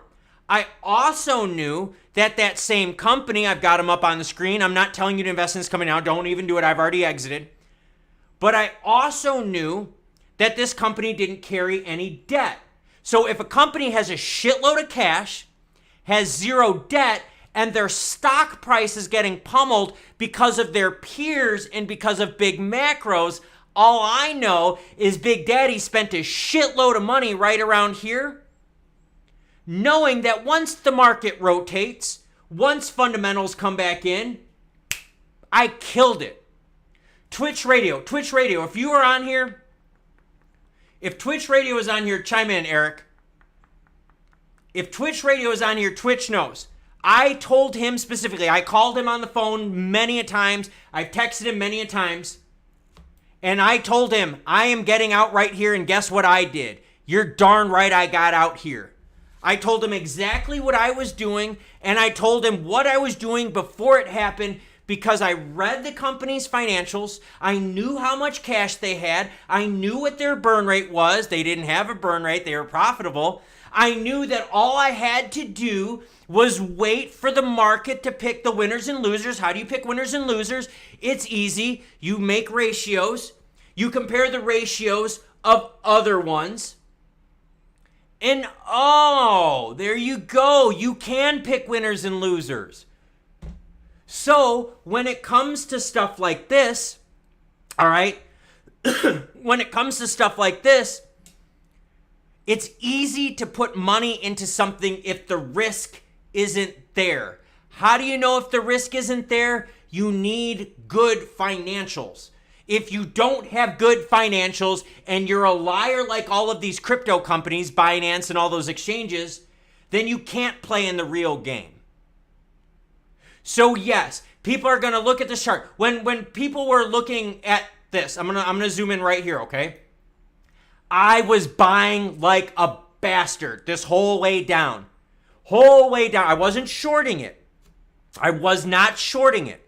I was buying it. And the reason I was buying it is because I knew the company would not go under. So while everyone's freaking out here going, oh my God, dude, they're losing all this money, I'm like, I don't really care. I'm buying more. The reason I was buying more is because I knew they had enough money to weather any storm. I knew that the reason their price was down was not because of their performance, but because of sector rotation, because of bigger macroeconomic events. So when people out here are telling me I'm buying more on the dip in crypto, you're gambling because you don't know what the numbers are. You don't have insight onto this. It's crazy. It is very crazy. So when people out there are telling me, bro, you're stupid, have faith in the process, you know what I say to them? You sure as hell don't know finance, and I do. Yeah, I retired at 38 years old. I do this for fun. I don't make crap. I don't make crap on this channel. I do not make crap. This channel, on average, makes less than $1,000 a month. This is passion for me. I love this stuff. I love finance. I love educating people. I spent my entire life, my entire career making, oh shit, sorry, I didn't mean to hit the mic. Making big companies money. Now it's my time to give back to you. I'm tired of making big companies money. I'm done with that. So what I want to do is I want to take my education, my resources, my professional background and experience, all the bumps and bruises I took, and I want to share that with you because you never had that opportunity. A lot of people out there haven't had the opportunity so I'm going to share it. So if you wonder why I'm passionate about this, if you wonder why I'm calling out all the BSers in this, is because this whole industry is filled with people that don't know what the hell they're talking about. Buy the dip. It's going to keep dipping. Oh, bro, you don't get it, man. There's a plan happening. Oh, I don't give a shit about a plan. I care about numbers. Because again, if I were to tell you that I was buying this heavily right here, okay? If I were to tell you I was buying super heavy from about April on, you'd be like, Klaus, you're an idiot. You're buying and it's going down. You're a loser. You're going to lose your money. Oh, really, girlfriend? Because while people kept rotating money into stupid, risky gambling stuff, I'm picking winners and losers by using companies' financials. And that's what's important. And that's why I'm trying to share this all with you. Not because I'm being negative on crypto. I love crypto. I think it's freaking amazing. What I don't love, though, is the fact that these people are lying to you. What I don't love is that these companies out there aren't being open and honest about their books. What I don't love is that Binance US is cooking the books. And super thank you to Shadow Smith, everyone. Shadow Smith says just because. As customary, guys, please give Shadow a big thank you. I greatly appreciate that. The Masked Gamer asked a question, and the Masked Gamer is going to get a gold star here. The Masked Gamer asked, Klaus, are you going to go over Ripple's P&L in a bit? Just wondering. You guys ready? You guys ready for Ripple's P&L? You guys ready? I know that's what you're waiting for. Let's put Ripple in. Ripple Labs, I see the number. Here it is. I got Ripple Labs up on the screen. Are you ready? Are you getting anxious? You guys getting really, really anxious? Remember, go on Edgar, sec.gov/Edgar. You can search the stuff. Let's go on to Ripple Labs. Ripple doesn't file their quarterly reports. So no, the Masked Gamer. When you asked that question in the beginning, I was so glad you did because guess what? You cannot go into Ripple's books. They are not publicly traded. So, does it really matter what Ripple is doing? No, because we have no insight into their books. Check it out. I've got it up on the screen. They don't have to file because they're not registered with the SEC as a publicly traded company. Now, does Ripple Labs have filings? Yes, they do. Let's see them, just to show you that I'm on the right Ripple Labs. Beneficial ownership reports. These were all done in 2019 and 2021. Here's Ripple Labs Inc. with their MoneyGram stuff. You get my point. I set you up. I set you up to show you that you can't get into these companies' financials. The reason they're not registering with the SEC has to do with the fact that most of them aren't legitimate. I'm not saying that Ripple Labs is not legitimate, but what I'm telling you is that the majority of these companies are lying to you. They are faking it. They are faking it. Crazy, isn't it? So now let's kind of come back full circle, right? So now when I see companies like Stellar, when I see companies like Ripple, what data do you got? I mean, seriously, what data do you have? Do you know what Ripple is really doing with XRP? You really don't. I mean, you kind of know how much they put into their escrow after they've locked it. You get that, but you don't know what they're doing with it. Do we know how much money Ripple is making versus what their expenses are? Now, for privatized investors, yes, you can go over it. Here, I'll show you something real quick. Ripple Labs quarterly, quarterly report. They're going to show you XRP market reports. An XRP market report does not tell you shit about the company. Think about it. I mean, it's true. Ripple's XRP holdings are below 50% for the total outstanding supply. Total sales by Ripple, net of purchases for this. Okay, cool. Sales are awesome, but what does it mean if we don't know expenses? We don't know what happens where it's put back in. We don't have the answers. Sorry, my camera's in the way. My bad, guys. I'm talking and like my face is in the screen. Here, what Ripple does is they publish their XRP quarterly reports, but they don't tell us a damn thing. So if you want to know why people are not getting involved with crypto, is because what does any of this stuff here tell me? Cool, purchases and sales, awesome. I don't care about that. Don't you really want to know more about what money companies are making? That's why the success of XRP, the success of XLM is not based on the company. It is based upon me and you buying and selling. Me and you buying and selling.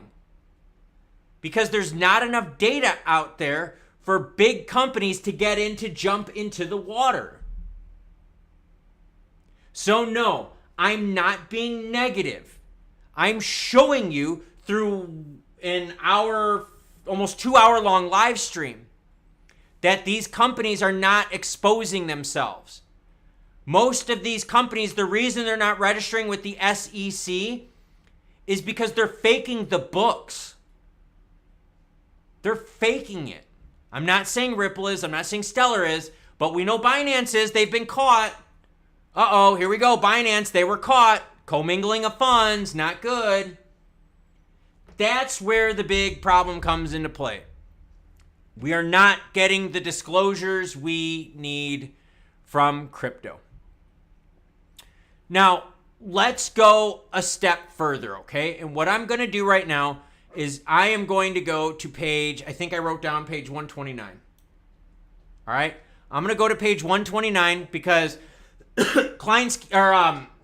Eric asked earlier about year over year. So let's go to page 129 and let's go year over year. Give me a second. I'm almost there, guys. I'm almost there. Hold on a second.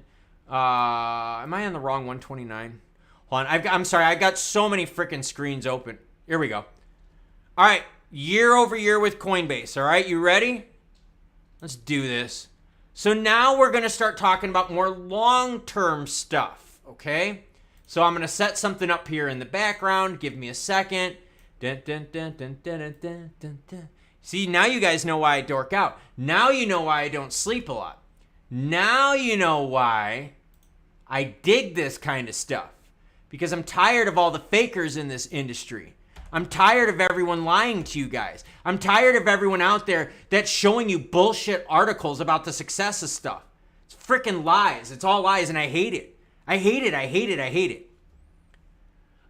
Eric says, at Kleinsky, I believe the market will drop about 15%, but it should drop 30%. There's too many reckless investors with Robinhood, and now with very few pension plans left, people are investing in 401ks. Yes, they are. More money is rotating into the stock market versus crypto. Look what I got up on the screen. Eric, you asked for it, man. Year over year time periods. Here's the story for Coinbase. Year over year. Look at their revenue. In 2020, they made $1.1 billion. In 2021, when the market was roaring, they made $7 billion. Now their revenue is down 50+% year over year. Holy crap. 50% year over year. Now remember, what do we want to learn? Total operating expenses. Here's what's messed up. The amount of money that they're spending to run their business is increasing. So, right, they spent $868 million 868 million, 4.7 billion, now 5.9 billion. They're spending more money every year, and check it out. Their sales are going down. That is why investors are staying away from crypto en masse. That is why the people with zeros in their bank account are not putting money into crypto right now. The reason they're not putting money into crypto is because it is shrinking. The margins are shrinking. Plain and simple. That is the truth of it. The reason why big money is staying out is because more and more people that have done their research are not going to FOMO into it. Everyone's like, oh my gosh, guys, wait till FOMO happens again. No. You know how many people were burned and aren't going to get back into it? A lot of people. Look at the volume. The volume just isn't here anymore. I love crypto, but the problem is that these companies just didn't do it right. They had the opportunity to do it right and they messed up. A lot of the companies, right? Why did they go bankrupt? They spent a ton of money on advertising. Hey, advertising is cool. We talked about that, right? Advertising is totally cool. Sales and marketing. Here, let's go back to that screen. Advertising's okay. Here, I'll show you advertising on here. All right? Advertising's okay, but you got to be smart with it. Sales and marketing. Right? All those stadium deals and all that stuff. Come on now. Come on now. So yes, I mean, I'm sorry, I don't mean to be frustrated, but what bothers me is the narrative that was sold regarding crypto is not the true narrative. It's not. The narrative is that you have a lot of bad actors out there doing very, very shady things with your money. And what pisses me off is when news outlets, yes, news outlets, okay? Hold on. Where's me? Hold on, guys. Sorry. I'm trying to, I'm playing with my thing here. Hold on. What bugs me, I'm just going to put myself a little bit smaller screen real quick. But what bugs me about this, all right, is that when I see articles, Binance's $1 billion mix-up, compliance failure, no, it's not a misunderstanding. Trust me, financial analysts know exactly how to hide stuff. The reason they had to hide it, they had to make their stuff look good. It's bad. It's really bad. Graham says, hit the like button if you haven't already. Yeah, guys, I know this isn't like a big live stream, but this one I think means more to me than most of them. I think this live stream means more to me because we're talking about the truth. We're talking about what's really going on in crypto. Why is my channel not growing? It's because I'm being honest with people. I'm not filling you with hopium, right? What does the board behind me say? What does it say? I'll make my screen bigger super quick. Denial is a dangerous drug. People are in denial on the data. So when I see articles out there about Binance's $1 billion mix-up, no, they're purposely faking it, guys. They are purposely faking it. Oh, man. I'm sorry. I don't mean to be like frustrated sounding, but the problem is you have people out there that are using you for views. You have people out there publishing fake articles. I cannot tell you how many XRP and XLM ISO articles are fake out there, where they're changing the code, right? They're changing the code of it. I mean, that's horrible. Binance's $1 billion mix-up, right? $1 billion mix-up. Binance sucks balls, all right? Here we go. I'm going to show you, all right? This is what these guys are doing to you. When you see those fake articles about ISO, here, I'll get rid of my screen so you can do what I'm doing. Binance's $1 billion mix-up is going to be changed to Binance sucks balls. There. Now I just changed it, okay? Binance sucks balls. Cool. That's how they're doing it.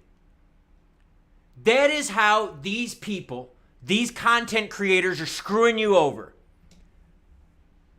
And that's why I'm upset. That's also why my channel's not growing. Because people out there are looking at denial, right? They're denying it. They're using hopium. Well, cool. Use hopium all you want while Big Daddy is going to be pounding the hell out of companies that are reporting accurately. I'm not upset that my channel's not growing. But what I am upset about is that when you try to show the people tools to success, 517 people watched that video. I've got 42 people watching this video right now. And I guarantee the 42 of you that are watching, you got a hell of a lot more tools in your tool belt right now in order to tackle making better decisions. I'm never going to tell anyone what to do. But what I am going to do is I'm going to show you tools and I will teach you tools so that you can make the better decision. Will my channel be a big one? Not a chance in hell. Why? Because I'm realistic. Why? Because I can get deep in the numbers. Why? Because denial is a hell of a drug, everyone. So as you see all these articles out there about, oh, the banks are going to buy crypto. No, banks aren't buying crypto. You know what banks are doing? Banks are investing into stocks that have data. Banks are investing in companies that publish their financials, that are registered with the SEC. That is why. Binance sucks balls. There you go. So for all of you out there, all right, because all of you out there, and you've seen it before. Do you know how many times I've seen the same ISO stupid article floating around that says like ISO is going to use Stellar and ISO is going to use Ripple? All they're doing is changing the text on here. That's all they're doing. Binance sucks balls. Binance does suck balls. Ben Q says, seeing clickbait titles like I'm so bullish, back the truck up makes me barf. I was talking to a friend of mine yesterday, and I'll be honest. I was talking to Mike, and we had a really good conversation about this, and it's because people out there are so misled. People out there are so fucked up. You know how many times I'm told, Klaus, dude, you just don't get it. You just don't get it. Girlfriend, you don't get it. Girlfriend, you don't get the numbers that are on the screen right now. Girlfriend, you don't get how you know to pick winners and losers based upon market cycles, based upon who has cash, based upon, who can survive these bottoms. It's messed up, man. It is so freaking messed up out here. And I feel bad for the entire crypto community that's watching these channels that are like, dude, you only need to own 100 XRP to be a millionaire. It's the dumbest shit I've heard. The dumbest thing I've ever heard. You want to be a millionaire? You want to put some zeros on? Incremental growth. Step by step by step by step by step by step. If you keep putting hope into the moon, you're playing lotto. I don't play lotto. I stack this 2% on top of this 1%, on top of this 1, on top of this 0.5, on top of this 5%, and hey, if I do a really good one, I hit it 50, 60, 70%. Over time, though, my incremental gains are getting me higher and higher and higher and higher and higher, while people are waiting for the moonshot. Wait all you want for the moonshot. I'm just going to keep stacking shit.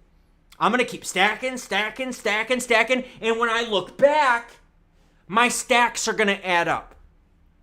All right? My background is in this stuff. My background is in financials. My background is in operationals. My background is in high-level management. My background is in mergers and acquisitions. I have shut plants down. I have converted them to call centers. I have pushed lines out and I've turned them into robotics. I use my financial statements in order to tell me whether a company or a business should stay open. I've done this in real life. Now I'm showing you how to do it. It's crazy, man. It is totally crazy. True Ducal chimes in, says, because people don't want to be smart, willful ignorance is running rampant in the US. And it's true. Okay, so everyone knows, or most people know, that I'm really, really big. Like really, really big into gold. Like, and not just gold, but gold mining. Like the actual physical mining of gold. Like, I mean like physically like digging the shit out of the ground, running it through plants and stuff like that. I'm really big into that. I love that kind of stuff. Like, I find it fascinating. And there's this thing, okay? And it's called incremental gains. And the reason it's so important is because when gold miners make money, and I'm talking about your mega gold miners, like your big daddies, even your small ones, but the big daddies are the best at it. What they do is they find a way to make their mining operations 0.1% more efficient. Now you're going to sit there and you're going to be like, hey, Klaus, like, why is 0.1% a big deal? Because for every dollar I spend, if I keep gaining more and more and more, that means more profits going in. Now, if all of a sudden I keep stacking up these 0.1s, these 0.1s, these 0.1s, that means when we start going back to company financials, when we start talking about, hey, what is your revenue? How much are you spending on marketing? If I can start chunking away piece by piece by piece by piece, it's going to add up over time.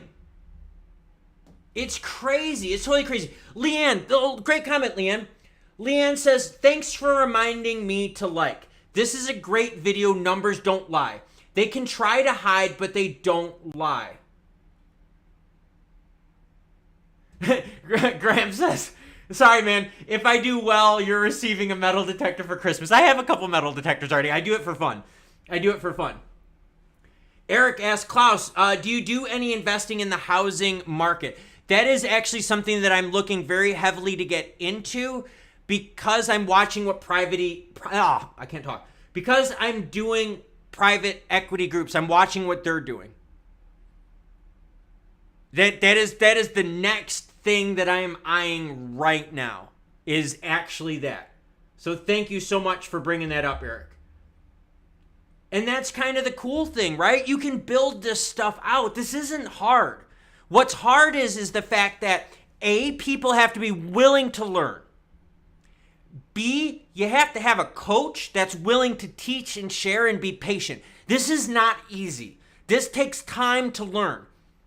All right? I can tell you, I have run across tons of general managers out there that don't understand this stuff up on the screen. They really struggle with the stories of financials. Maybe they get the numbers, right? But what they don't get is how do you pull the levers, right? They don't understand maybe how do you equate risk versus marketing. Wait a minute. Should I remove staff or should I take out marketing money? Like they just don't see that. This is not easy stuff. All right, and I'm sorry. For me, it's natural. I'm not. I've done this too much. To be honest with you, I didn't even prepare for this. I can do this. It's just so easy and natural, and it's just something because I put time in. If you put time into this, you will get ahead of other people. I'm telling you, you will get ahead of other people. And Leanne, you're right. Numbers don't lie. Companies lie. Uh-oh. Binance accused of mixing customer funds with revenue. Now you guys get what I'm talking about. Right? Companies are screwing you over, lying to you. Grimalga says, silver deficit. Is it good to try to pick up stocks for mining? Okay. I'm not going to say what's good or bad because it all depends on you. Okay? It all depends on your situation. What is your financial situation and what is your goals? But I will tell you my story. Okay? I loaded up on mining stuff as the market was getting beat. I've already sold. I've already sold. Like I'm out. I am out. I have sold 90% of my gold and precious metals because I made the money on it. So now what I'm going to do is I'm going to do the exact same thing I did before. I am now going to go through all these mining companies. I'm going to find the mining companies that are A, profitable, B, don't have debt, and C, have good cost structure. Then what I'm going to do is I'm going to pick 5, 6, 7 companies, and I'm going to compare them side by side by side by side by side. Okay? And every time I'm going to look at who is the best of that group, who has the best ratio, who has spent the least amount of money to make the most, who is cutting costs during hard times. Okay, miners, one of the biggest problems with mining companies is they get beaten up by fuel costs, right? When diesel and fuel goes up, mining companies get pounded. So I am going to find the companies that when I go into their financials, I'm going to make sure that I see who is spending the least amount on fuel. What if I told you that this company right here doesn't spend money as much on fuel as other companies do because they process gold through a sludge pipeline? So instead of trucking their shit, they actually use a water sludge pipeline. Oh, interesting. How did I know this? Because I spend tons of time reading these reports. Because not only do I read these reports, but then I go into the financials of these companies and I'm like, yo, they got it. They got it. They're not spending money on marketing. They're not raising how much expenses they have for like labor. They're keeping their costs the same while the profitability is going up. It's oh man. I'm sorry. I'm very passionate about this. And I'm struggling. I'm being honest with everyone now. I'm struggling with things as a whole because I think too many people are being taken advantage of. And if one person on this live stream, if the light bulb goes off and one person on this live stream like gets it, then I've done right today. And I'm not going to get emotional about it, but I've seen what's happened in the corporate world, like in a gross way. Do you know that I was involved in a conference call? We were talking about shutting down a plant. And I was involved, and if I get emotional, it's just because I really care about employees. I really do. I care so much about employees that I had a mouse pad made of a lot of them. Like the ones that meant a lot to me. I'm just getting a little emotional, but I was on a conference call and we were talking about shutting down a plant. And there was a gal in customer service who was really important. She was there for 20-something years. And they really wanted to keep her on board because they're like, hey, if we keep customer service on board, we're going to be able to retain customers. Well, the gal I don't want to say she was negative about it, but kind of caught wind of what was happening and was kind of pissy, okay? And what happened was we were on that conference call. You know what they said? An extremely high-level exec. I mean, way high level. Basically said, we'll just give her more money or we'll pay her to shut up. Like, it wasn't about the person. Like, they were so high up in the company ladder that they didn't care about the people. It was gross. And it all came down to money. It all came down to money. And what bothers me is that, and I'm sorry, I will get emotional here, but this is tough. When I retired when I was 38.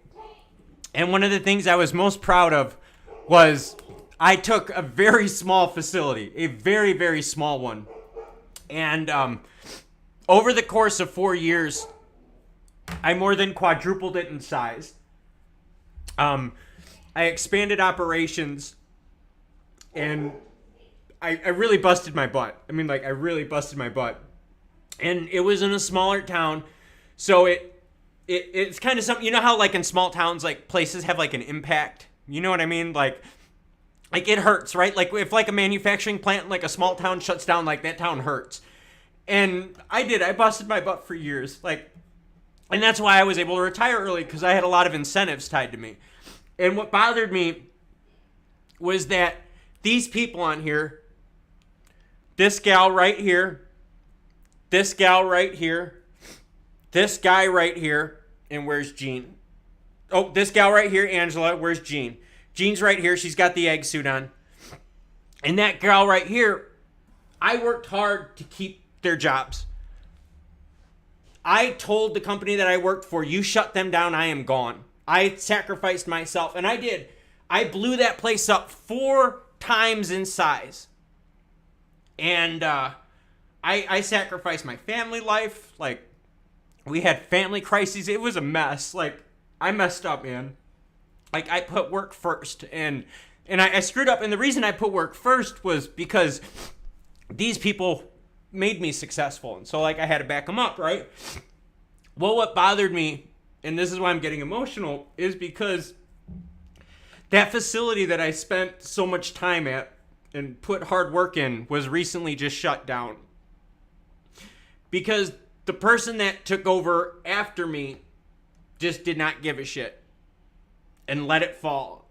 And they started losing big accounts. And when they started losing big accounts and he didn't have the same oomph that I did, they shut it down. They shut it down. And what bothers me about that is that the company that I worked for, I really liked the company, but they were brutal. They were brutal. It was all about numbers, publicly traded company. And now the people that I worked so hard for, that I sacrificed time away from my family, lost their jobs anyways. And even though I'm not associated with the company anymore, even though I've retired, I still blame myself, thinking maybe I did not do enough to keep that place open. And I know, it's not my fault because, it has to do with your predecessor. I get that, or the guy that took over your predecessor, you know what I mean. But it's hard. So now that's why you see my mission. That's why you see when I do these videos and I say horrible news, when I say, hey, let's compare, I'm trying to show everyone that. I'm trying to show everyone that there are ways to win, but you have to work at it. It's going to be hard, though, when I only see 570 people watch a video, but that's where this passion comes from. It's crazy. Jason says, excellent tuition today, Klaus, feeling the passion. If only I had a numbers teacher like you growing up, might not still be working at a job at 48 instead of retired, happy, and passionate. I appreciate that, man.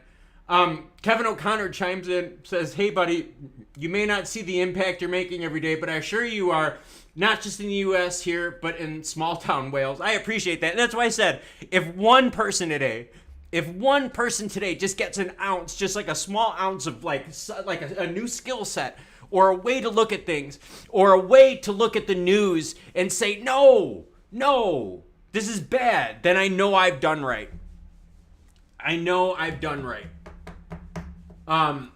Eric chimes in, says, going through a plant shutdown right now in California. They are shutting down production at the end of the year. It's great to know people actually care. You are much appreciated. It is very tough. I've been involved with quite a few closures, but on the positive side, though, I've also expanded places. Like, I've hired tons and tons of people. My production manager, she was my production manager. She got like a really good job after she left the plant that her and I were working at together. So like I have successes, but like it hurts when I see the negatives, man. It's hard. Ooh, Ben's got a good one. Ben says, I'm like you. I bought a rough trailer park because I was sickened at how big companies scalp rents. I want to make a difference. And that's what I want to do. That's why my channel's not growing fast, because I'm not here selling you hopium. I'm showing people what is really out there in the financial world. I'm showing you that the financial world is built on sharks and liars. Now, if you have the skill set, you can cut through the sharks and liars. And that's what I'm hoping people see. Rodwell says, Klaus, you have a big heart. I appreciate it. I just feel like I should have done more. But I did. I put work first. Not to sound weird, but yeah, like we moved a lot as a family, like a lot as a family. So it was really tough, and I always put work first, and it was really tough, man. Shadow Smith says, that's why we love your heart, Klaus. I appreciate it. Dolly says, maybe some people lost that job for a better place. The hard part is, Dolly, is a lot of these manufacturing plants are in very small towns. The reason they're in very small towns is because your expenses are less, right? Like if you're going to make a product, you don't want to build your plant in downtown LA, right? You want to build it rurally, where real estate is cheap, where labor is cheaper, where materials are cheaper, that kind of stuff. So in a lot of these plants, when they shut down in these small towns, they don't have the same paying jobs that they can go to.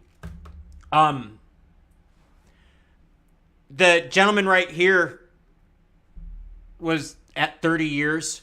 She was at 30 years. She was at 30 plus years. And she was at 30 years. And she was at 20 something. I mean, it's hard to replace that. It is very, very hard to replace that. So hopefully I provided some insight on how to use financials to make better decisions. And hopefully the people that watch this understand why I am so passionate about this, why I believe that we need to expose this stuff. Why, I know I'm not being negative on Stellar for being negative. But the reason I'm being negative on Stellar is because I'm watching them make bad choices. And it's affecting all of you. Let me see if I can find something. Oh, God. Sorry, I didn't mean to get emotional, but this work stuff bugs me a lot. Hold on, I just want to see if I can find a video really quick here. Man, where the hell is it? All right, I'll find it later. But anyways, it's tough, man. So if y'all have any questions right now, now is the time to ask. Ask whatever the hell you want. I mean, if you guys want to talk more financials, if you guys want to talk anything, this is your show. I do this for you guys, obviously. And to show you guys that I'm not lying, to show you guys that I'm not doing this for the money. You ready to see something? See what's in the middle of the screen?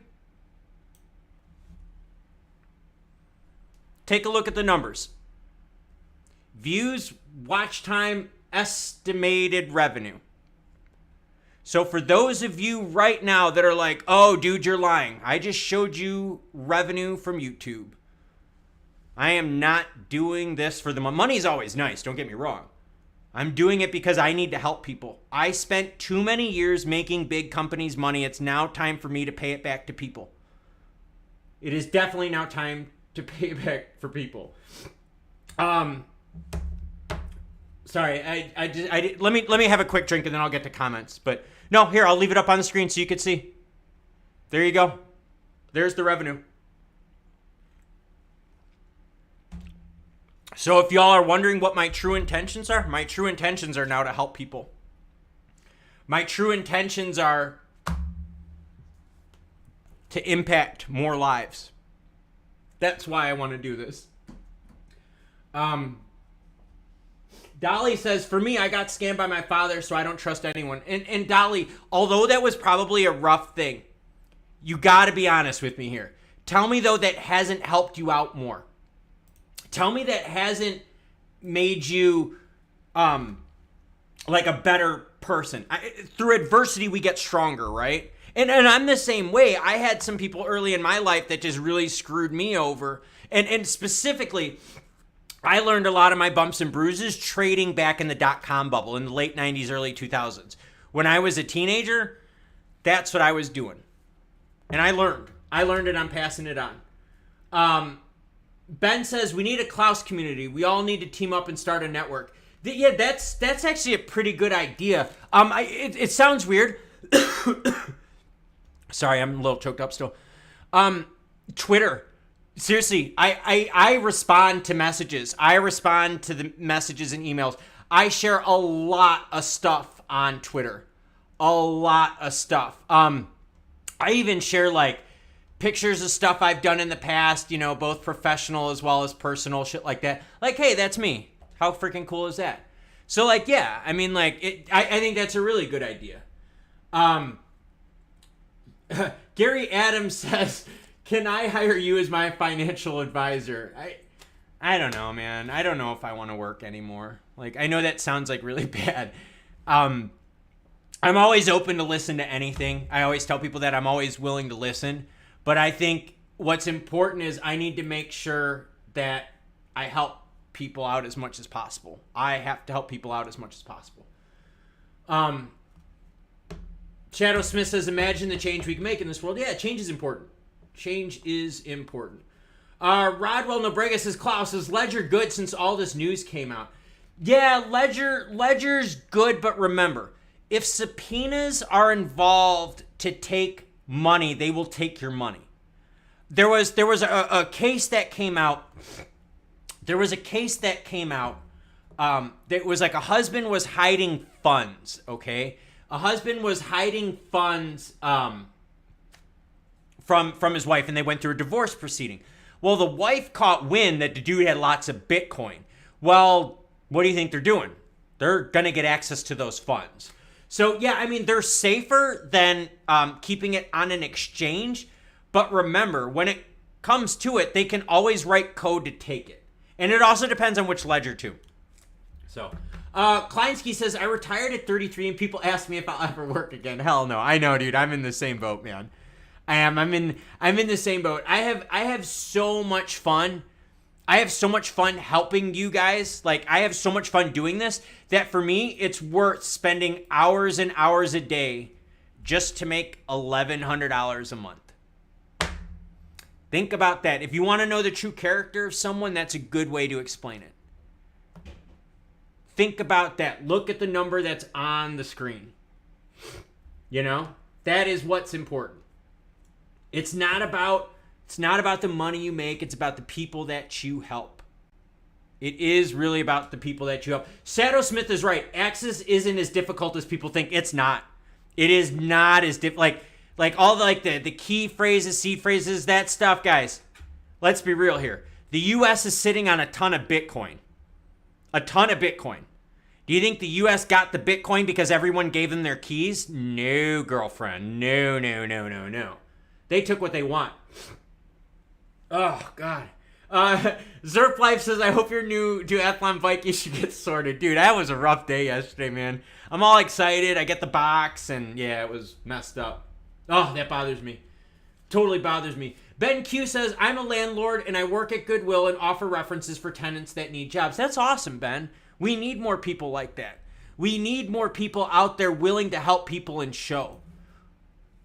And I like that. Steel sharpens steel. You better believe it. Better frickin' believe it.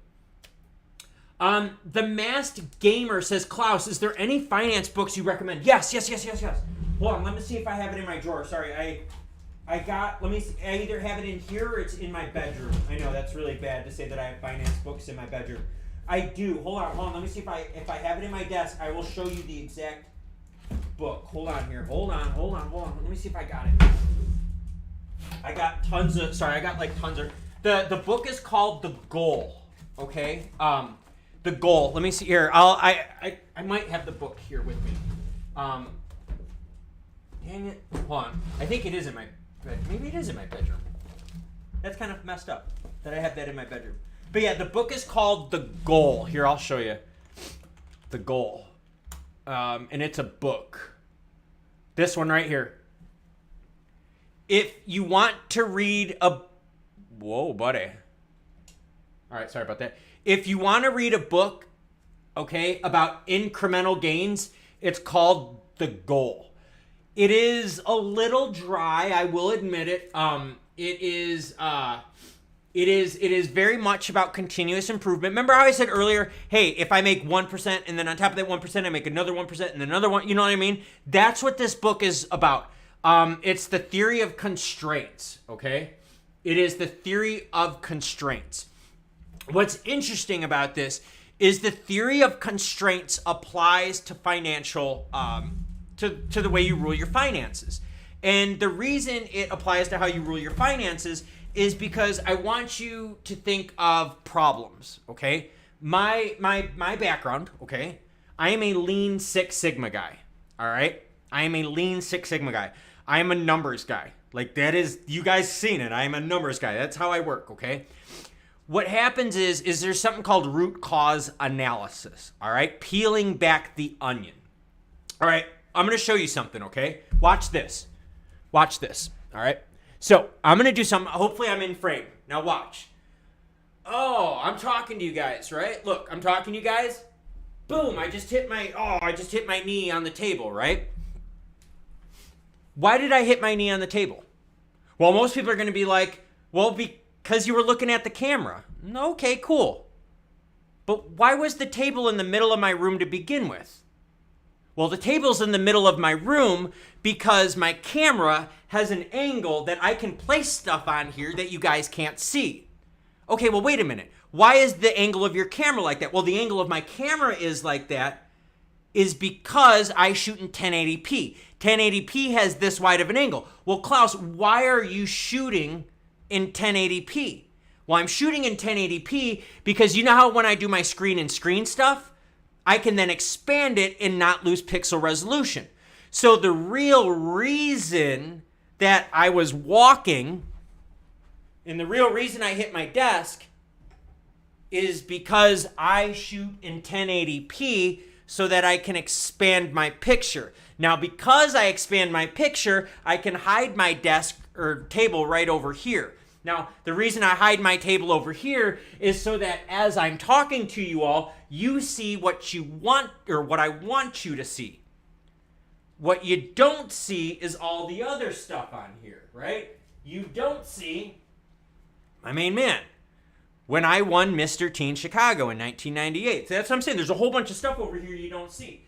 So when it comes to things, okay, the reason I tell people to get the book, the goal, is because the book up here on the screen helps you break down root cause analysis, the why, the real reason why, okay? So again, to go back to my example, people would say, oh, just don't run into your desk. Well, it's not that simple. My desk has to be here, or my table has to be here because of all the reasons I told you. So what this book will do will help you understand what the actual root cause of the problem is. Now, when we apply root cause analysis to financials, right, I can go and I can look at financials up on the screen and people could be like, oh, well, wait a minute. Why is Coinbase down? Coinbase stock is down because the market is bad. No, that's not true. You can have a bad market and still make money. Hence this stock that you see on the screen. The reason Coinbase stock was down more was because why, everyone? Because they were burning through more cash while losing revenue, while volume was going down. Like, you see my point? So that's why root cause analysis really gets you there, okay? Now, the reason root cause analysis is important and the reason why that book, The Goal, is so big is because if you don't solve the root problem, you will never fix the problem. Okay? That's the whole thing. You will never fix the problem. So, you know how like when you walk through like a grocery store, sometimes they put like that orange cone like in the aisle and maybe there's like water dripping from the ceiling? Think of this, right? Think of we're in the store. Water's dripping from the ceiling, right? And I'm walking, and whoa, I slip and fall, okay? Well, why did I fall? Well, because there's water on the floor. Okay, cool. So we put a cone up. Does that stop the water, or does that just alert you? It just alerts you that there's water on the floor, right? Now, let's be real here, okay? Now, you have to ask yourself, wait a minute, why is water dripping on the floor? Because there's a leak in the roof. Okay, cool, fix the roof. Did you fix the problem? No. Why was water leaking on the roof? Because the air conditioner evaporates onto the roof. Okay, so then let's fix the air conditioner. All right, cool. You fix the air conditioner and you reroute the water somewhere else. So now the real reason why this person slipped on the floor wasn't because water was on the floor. It was because the air conditioner that was broken, which was leaking onto the roof, which caused a hole in the roof, which then leaked down onto the ground, of which then you stepped on. So if all you do is put a cone on the ground, you're not fixing the problem. if all you do is patch the roof, what's going to happen? The air conditioner is going to keep leaking and cause another hole to happen. That's why when you come to problems, when you come to root cause analysis, when you come to analytics, you have to find the real reason why something is happening. You have to. Otherwise, you keep what? Putting Band-Aids on problems. Our government, right? So we're talking about like government in debt. Why is the US government in so much debt? We're not efficient. Why are we not efficient? Because our political structure sucks. Why does our political structure suck? Because it's tied into finance. Why is it tied into finance? Because finance is power. Why is the power involved? Because the power is... You see what I mean? Like, you have to really get to the real reason of the problems. That's why when people are like, oh, Klaus, you don't understand the process. No, trust me, I understand the process. I understand it better than most. That's why when you... For anyone out here, all right? Yes, thank you, Eric. Eric, you kick ass, man. Like you do. Eric says, Klaus, you forgot to mention that the boss didn't approve the roof repairs that were needed last year. Why? Because it wasn't in the budget. So that's what I'm saying. You have to be very careful to make sure you are actually going after the right thing. How many of us have dealt with problems over and over again where they get suppressed, but then they come back? If they come back, you didn't fix it, did you? You just suppressed that problem. That's not cool. That doesn't help us out. So again, when it comes back full circle, right? Why was Coinbase going down? Now, those of you that have watched this live stream know the story. You know the story. One says, how many calories would you need to get that big? A lot. A lot of calories and a lot of dedication. So hopefully this stream, though, helped you all out. All right? Hopefully everyone who watched this really got a deeper look into this stuff. And hopefully this makes way, way, way more sense. A good book that I recommend, a good read, is called Obstacles is the Way. Really informative and teaches good ways of thinking. Thank you, Mass. The book is called Obstacles is the Way. Is that like the actual title is? I'm just writing it down. Obstacles is the Way. All right, sorry about that. But yeah, we just have to be smarter about stuff. And I'll come back to it. What is The Masked Gamer? If you could let us know what the full title of the book is, that would be awesome. I would be very, very interested in seeing that because I like reading that kind of stuff. But I do have to do a workout. What's the irony in that statement? I do have to do a workout. So let's do this. Let's open it up. Last round of questions, and then I got to get going. I do have to work out today. I've got guests coming here in 7.5 hours, so I kind of have to get the house ready too. But yeah, if you guys got questions, if you guys got comments, gals, now is the time to ask. You know the drill. Ask whatever the hell you want, and I'm probably going to answer.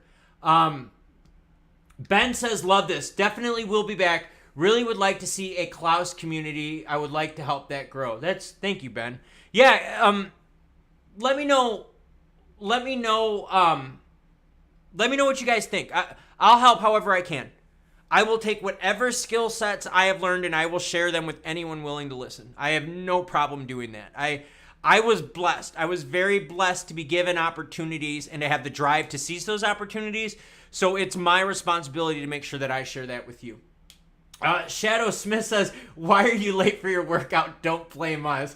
I kind of have to blame you guys. No, I'm kidding. The root cause analysis is I didn't sleep that good last night, so I slept in a half hour later, which meant that I had to push my run back. Oh, see what I mean? Root cause analysis, man. Why did I sleep in late? Because I ran too much the day before, which meant I was sore. Why did I run too much the day before? Because I wasn't, yeah, you guys get what I'm saying. The Masked Gamer says, the obstacle is the way. The timeless art of turning trials into triumph. Hold on, here, Masked Gamer. I got you, bud. Here's the book, everyone, that the Masked Gamer is putting on there. All right, cool. Tomba Tyndall says, hey, thanks for making this a wonder video today. I learned how to read company finance. Thank you so much. My profile is 80% down, but now I'm going to make better decisions. It sounds like excuses. Thanks, Shadow Smith. Thank you so much. Just remember though, when we start looking at this, okay, let's look at this big picture. Finances are one piece, right? But then we have to also know what's the overall story of the market. Is volume down? Is there negativity? Is there finance stuff going on? You have to know that. So use this as a tool, an additional tool to put the story together. All right? You don't want to rely all on financials. You also want to rely on operational data. You also want to rely on market macros. Because again, I'm going to sit here and say, hey, the reason why a lot of these cryptos are down now is because the macros suck. The macros just suck. Money is so expensive right now, it's a mess. So make sure that as you build this, you start building it with all these different pieces together so you make this really, really big story. That's how you'll win. So, like in the beginning, I said all the people that are chart princesses, hey, you could be a chart princess all you want. But if you don't understand financials, you're going to be missing out on a whole bunch of the story. Because charting fundamentals like that doesn't always fit, especially during negative cycles. Shadow Smith says, you're the man with the heart, Klaus. Always be true, you. We love you for it, brother, always. I appreciate that. Thank you, Shadow Smith. I didn't mean to get emotional earlier. It's just I did sacrifice a lot of my life to help people out, and it was sad to know that they shut that place down. It was very, very sad. So if you got any more questions, right now is the time to hit them up. We're going to end this stream at 11:41. We're going to end it. So here, let me just write that down for the people that are reading. STREAM. Stream ends at 11:41 a.m. Eastern time. There we go. So if you got questions, hit me up now. I will gladly answer them. But I think the big takeaway from this is if a company registers with the SEC and is publicly traded, we can get into their books. If a company is not giving us the data and they're lying to us, like Binance, then how do you do that? And Kleinsky, thank you, man. Don't thank me. Trust me, the thanks comes more from me to you. I know you're thankful, but I got to be more thankful for you because the reason why I do this is because of people like you. That is why I'm doing this, all right? Trust me. This is fun for me. Obviously, it's not financially rewarding, but it's fun. Like, this is actually a lot of fun. Like, I like this. I like this kind of stuff. Yeah, questions, comments, get them in now. The market's flipping red here. I'm going to have to start doing some research and figuring out what's going on. Yeah. Shadow Smith has said, like, can we do kind of like, can we create some sort of community? That's a really good idea.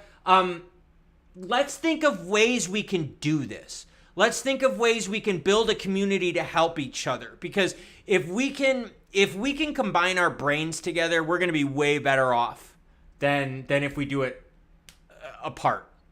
All right? And again, it goes back to, why was I successful in my life? Because of these people, because of my team. It's not because of me, it's because of the team. The reason I'm going to be successful is not because of me, it's because of you. That's the honest truth. That is the honest truth. And yeah, seriously, like let's definitely find a way that we can all get together and share ideas and help each other. I think that that's something that I think that's something that we need to keep in mind. Kleinsky says, consider me when needing brain power. Oh, dude, totally. I rely on everyone around me, man. I'll tell you, I am big into that. I had a problem yesterday. Actually, I've had a problem the last few weeks because you guys know I'm supposed to be going to Colorado soon, right? Well, Colorado is pounded with snow, and I don't think I'm going to be able to do my Colorado trip. So what did I do? I called up a friend of mine, and I asked him for his advice. And he was able to steer me in the right direction real quick.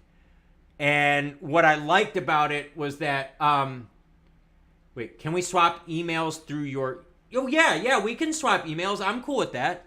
Yeah, Smith, you got my email, man. So, dude, go. Oh, totally swap emails. I'm totally cool with that. Jay Boviel says thoughts on Lobster Wallet. I like Lobster Wallet, but I hate the crap that's put on there. If you know what I'm saying, there are so many scams. It's not even funny. Ben Q. Okay, Ben, I'm glad you said this. So, Ben, I'm a big fan of tackling 13ers and 14ers. The problem is, though, is there's so much snowpack, and I do this with my dog, that I'm not bringing snowshoes. I'm not doing anything like that. You know what I mean? Like, so I'm really bummed out. I'm trying to figure out what to do. Eric says, what about a Zoom meeting? Yeah, that's usually how I do my presentations, Eric. So that's actually a really, really good idea. That's actually a really good one too, Eric. It is some sort of meeting thing where we can exchange the stuff. What's the Google service? A lot of people have Google. Damn, what's that Google service called? The Google. You could do Google meetings like that. Sorry, it's just skipping my brain what it's called, but Google has a good one. Ben says, yeah, Ben, just to let you know, I'd be going to the San Juan, so I know I'm screwed, Ben. I know. They haven't even opened the Cinnamon Pass yet, or Cinnamon Trail. That's not open. The gates are still closed. They haven't even plowed the roads out there. And I'm technically supposed to be leaving in like 5 days. So I don't think I'm going to be, like 7 days. I don't think I'm going to be leaving in 7 days. I might go somewhere else. I don't know what I'm going to do. But I do know that I do need some time off to chill the hell out. No, I'm trying to think, what the hell's the thing? Google has one. Oh my God, what is it called? It's one of the Google things. Oh God, what is that called? It's where like you can do video presentations. It's just like Zoom, but it's through Google. And it works really, really good because I can share stuff. Yeah, I know. It's definitely going to be a problem. Oh, God. Yeah, Google Meet. Thank you. Thank you, Mass Gamer. Google Meet. Yep, that's exactly what that is. It's Google Meet. That's a really good one. That Google Meet might not be a bad idea, guys. That might not be a bad idea. Maybe we do something like that. Let's keep this idea going. I like the idea of Google Meet because then you guys can share as well as just, like me presenting. You guys can present your ideas. Because trust me, y'all are smarter than me.